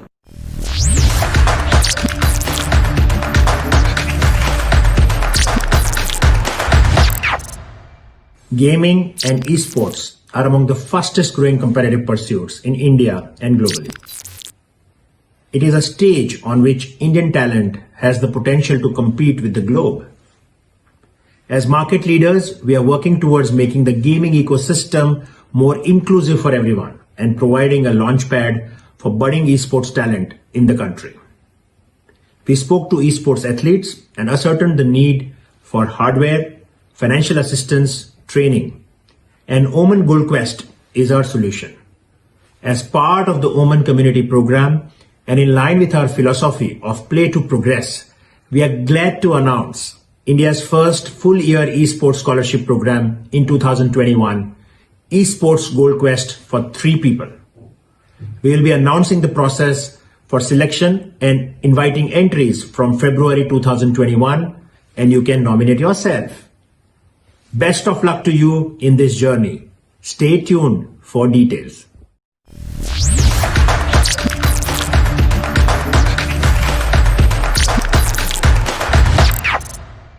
So well, that was an incredible announcement. I look forward to India producing incredible amount of esport athletes that will get the gold for the country, right? If we're just talking about this one. But I think my time as being an imposter for this session is done, and maybe let the actual guy come in and chime in for more of the conversations. I mean, let's just call Abish, right? Hi! Did you miss me? Maybe a little bit, right? Ocean's quite good. What is a gaming festival without playing a game in it? The game we're going to play with you today is called Among Us. It's a game that we should definitely go and play. How it works is very simple. All your characters are stuck in a spaceship and you're traveling really fast. You are categorized either as a crewmate or as an imposter. The crewmate's responsibility is to do their task that is again and again coming on their mark, but the imposter's responsibility is to kill all the crewmates. How do you find out if someone is an imposter? This is where the game becomes very interesting. You can call for an emergency meeting, or when you see a dead body, call for an emergency meeting, and then your mics come on. And you gotta discuss with each other why you are not an imposter. Listen, if you're an imposter, you need to convince them that you're a part of the crew. So you're gonna come up with lies, they're gonna question you, you need to blame other people. Basically create a huge controversy in the time given, because within that time you will then vote for each other.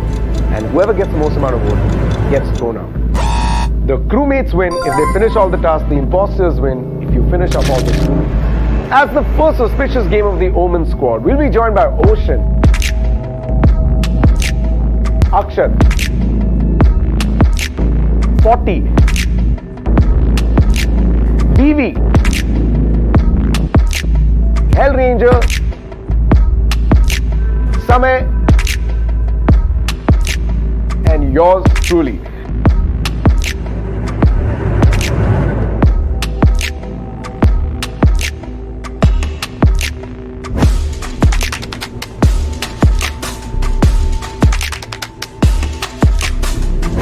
So check out this fun gameplay.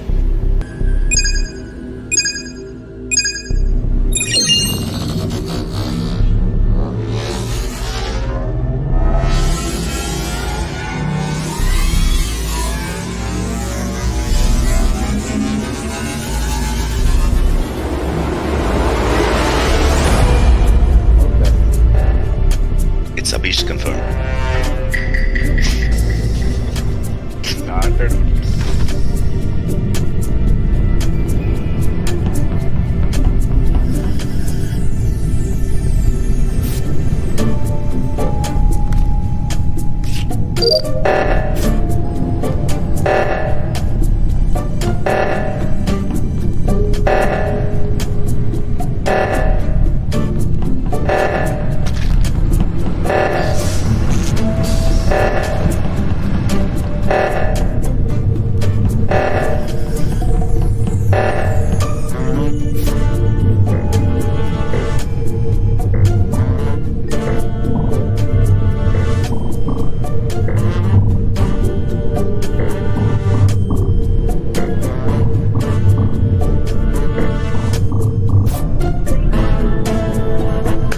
Guys, I have a theory. Yeah. I have a theory. So I found Fotty's body, and then I found very nicely standing in front of the reactor doing nothing. Though I had to switch it off with somebody else who had come in. So Ocean, it's possible that he went killed and वहाँ के खड़ा हो गया कि देख game बंद हो गई होती। So ओशन होता तो लोग ओशन क्या कर रहा था मैं बताता हूँ ओशन क्या कर रहा था। ओशन एक बहुत लंबा वाला टास्क कर रहा है जिसके अंदर आपको एक दबा के एक बार वो करना होता है, दो दबा लाइक दो अलग अलग पैटर्न्स आते हैं, इसमें 5 बार पैटर्न्स आते हैं। ओशन वो टास्क कर रहा था। I think it's अक्षत। ठीक है, I'll tell you why. जब हम लोग एडमिन टास्क में थे ना, एडमिन रूम में स्वाइप कार्ड किए, ठीक है, जैसे ही मैं और मेरे पीछे वाला एक और बंदा निकला, 40 and Akshat were left in the admin task. हम लोग आगे निकले, मैं निकला था। इंस्टेंटली रिएक्टर का ये चालू हो गया। ठीक है, क्या बोलते हैं, रिएक्टर का मेल्टडाउन चालू हो गया। हाँ, काउंटडाउन चालू हो गया। एंड देन हम लोग सब तो दिखे वहाँ पे। I saw Akshat coming in the last reactor के अंदर, एंड देन फिर बाद में डेड बॉडी मिली। Let's vote Akshat.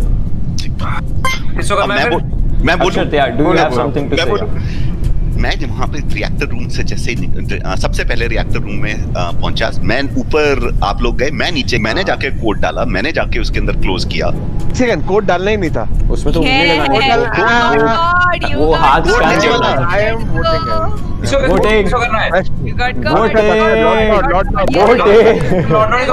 has happened? Why there was no code? What? Reactor में कोड तो नहीं होता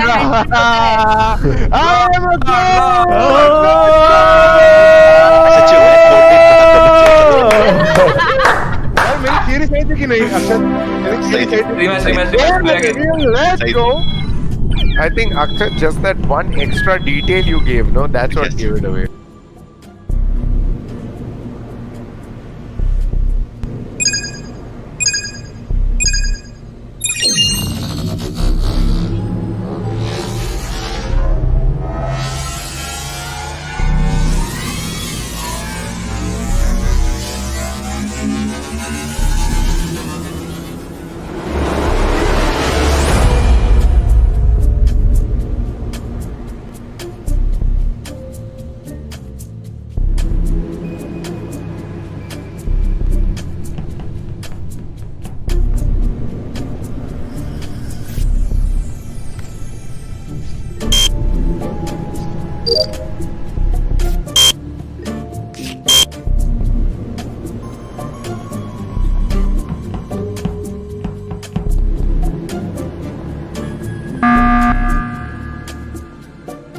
ओके हाँ मैं बताता हूँ क्यों, क्योंकि एडमिन स्वाइप का टास्क रहता है ना, सबने किया, मैं सबको देख रहा था, सबके बाद बार बढ़ा, ठीक है।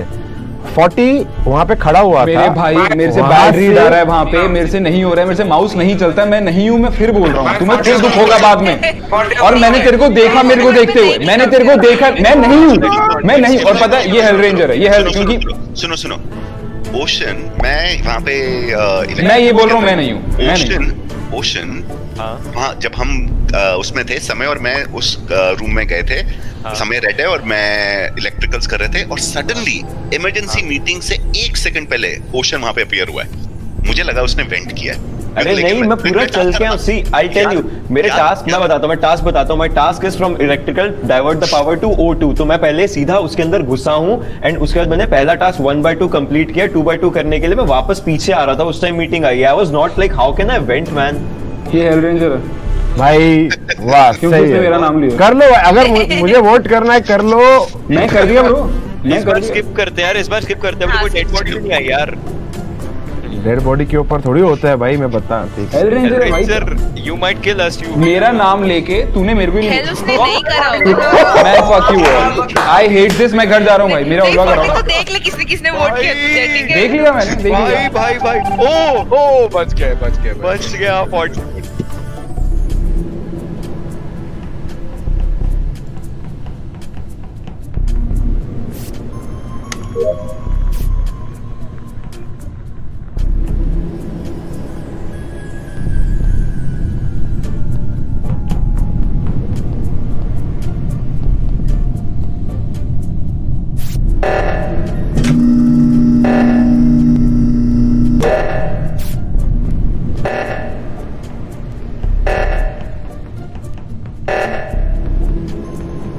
आलसी लोग हैं भाई, अब तक नहीं करा, तो पागल लोग हैं, अरे मर जाएंगे ऐसे ही।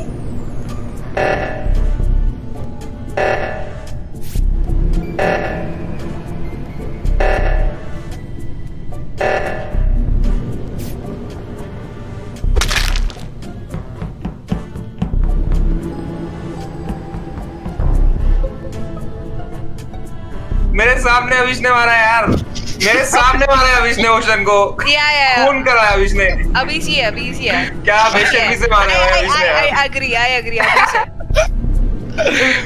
अविश मैन एकदम धीरे धीरे पास आके छुरा मार के चला गया भाई। Guys, can't even defend yourself now.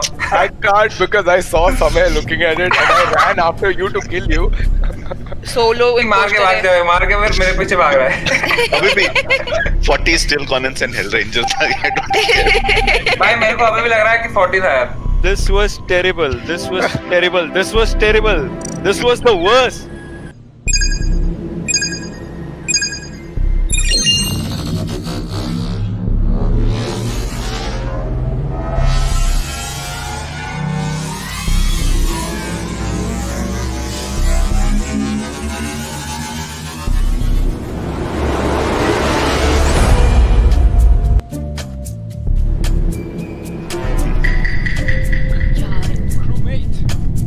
Troops, the mates.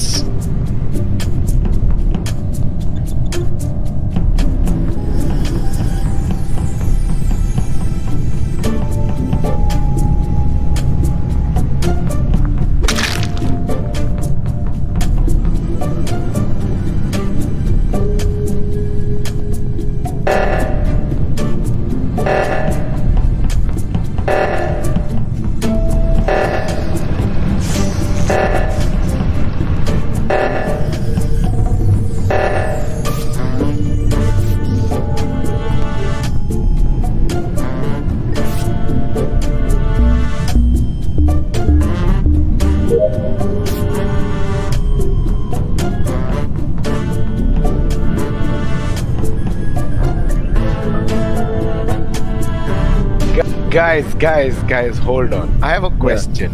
Yeah. 40, why didn't you report a dead body? मेरे को पता नहीं, मैं उस पर डबल क्लिक कर रहा था कैसे करते हैं, मेरे को आता नहीं। मेरे साथ भी यही हुआ था। 40 was with me by the way, so I don't think it is 40. Okay, so I think it's Samay. I am very such on Samay because One second. reactor meltdown. Body was found right above, या नीचे वाला क्या होता है? O2 होता है, security होता है, शील्ड्स होता है, क्या होता है नीचे? 40 कहाँ थे हम? ब्रो मेरे को कोई आइडिया नहीं कहाँ थे। Bottom right. कम्युनिकेशंस होता है। एक second, I have one question to Ocean. Ocean, जब तेरे साथ समय आया वो रूम में, did you do any task? या ही वाज स्वाइपिंग, बिकॉज मेरे को नहीं पता कि टास्क किसी और ने कहीं किया है कुछ, बिकॉज मैं एडमिन का वो चेक कर रहा था एंड आई डोंट नो उसे स्वाइप करके वो ग्रीन बार हल्का सा बड़ा था, but he did not move after that. Head stand मार दूंगा यहाँ पे अभी 10 सेकंड के लिए। भाई ये क्या होता है? 40 वाली हरकत मत कर। ये तो डरावनी हो गई। समय is sauce because reactor meltdown हो रहा था और तभी ये इंसान रिएक्टर की तरफ जाने के जगह पे ये मिडवे चले गया। नहीं, me and one person reactor का टास्क। नहीं एक सेकंड, रिएक्टर का टास्क किसने किया था? आई रिमेंबर वीवी आई थी, मैं और कोई कर रहे थे रिएक्टर, मैं और ऊपर कर रहे थे, हम ये कर रहे थे ओशन पर। हाँ, हम लोगों ने किया था। उस समय लिटरली हमें कैसे नहीं दिखा वो लाल कलर का? मैं हूं, तो मैं हेड स्टैंड मारूंगा। समय सीधा वोट करता है। ओके, समय क्योंकि वो अभी तक इंपोस्टर नहीं बना है। I am telling you, I am not, because I did a swipe का task with Ocean was there, he was near the admin, वो एडमिन में देख रहा था, मैंने स्वाइप किया, मैं बाहर निकला। समय you can very well fake. अरे is it total task bar बढ़ा क्या उस टाइम पे? मैं बस पूछ रही हूं तुझे, तूने नहीं किया वो समय अभी तक इंपोस्टर नहीं बना है, उसकी प्रोबेबिलिटी सबसे हाई है। हो जाता है। Nobody is listening to nobody. I have another point to add. Lok Sabha. I'm also 40 has voted and he was near the body when I discovered it. It's a vote back. It's a मैं अभीश को vote करना चाहता। It's not me. Guys, 10 second vote करना है, क्या करना है? मेरे साथ हो रहा है, मैं बोल रहा हूँ ये इसलिए क्योंकि मैं हरियाणा में रहता हूँ, मेरे को मालूम है। You all hate me, man. You all Mumbai people hate me. I know that.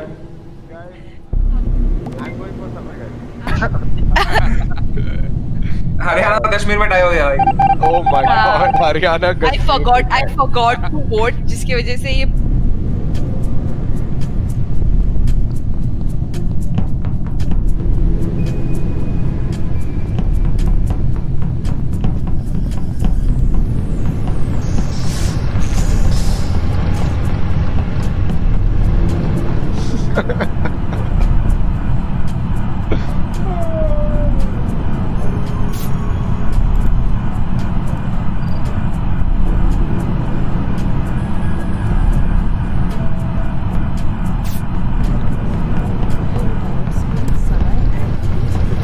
पीछे और अभी मेरे आगे।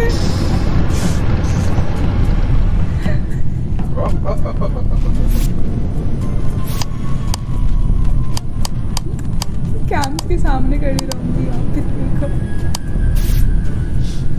देखो स्कैर्ड ऑफ समय।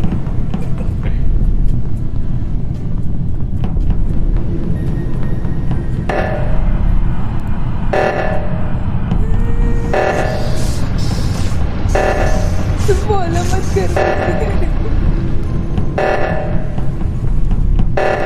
सब लोग आ गए।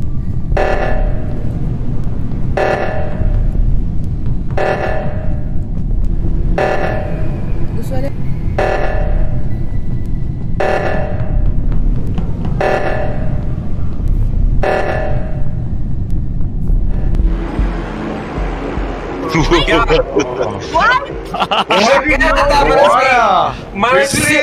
Entire game I tried to gain your trust. तू मेरी जान जा रही थी। I was like 40 छोड़ मत मुझे, 40 छोड़ के समय मेरा पीछा कर। मैं पूरा ट्रस्ट तेरे साथ था कि मैं नहीं हूँ। What's up guys? ओशन इतना बड़ा बेशरम था ना, वो मुझे सिक्योरिटी कैमरा में ही मार देता अगर अभीश वहां नहीं होता तो। अभीश वहां मैं करने वाला था, बट पता क्या किया? देखा? मैं बताता हूँ। मैं सिक्योरिटी वाले रूम में सबसे नीचे का W दबा के रखा और उसके साथ मैंने सैबोटाज किया। अदरवाइज अगर मैं रुक जाता एक जगह सैबोटाज करते हुए तो मैं इजीली वहां पे पकड़ा जाता। लेकिन आप तुम सारे के सारे मतलब निंजा हो ना, 5 लोग एक ऑक्सीजन ठीक कर रहे हैं, दूसरा ऑक्सीजन कोई ठीक नहीं करेगा। Congratulations to the winner, none other than Ocean Sharma. I mean, what do you expect from someone जो हर दिन casting करता है?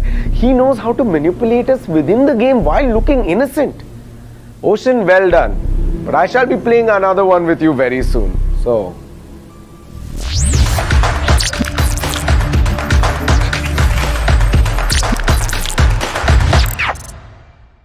Congratulations, Ocean Sharma, for being a really good imposter.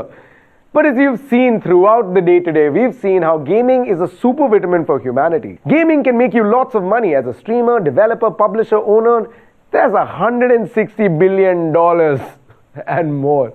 Also, don't forget to follow us because you could be the 5th member of the Omen Squad. You could also get your hands on the Omen Crib for an ultimate gaming pad.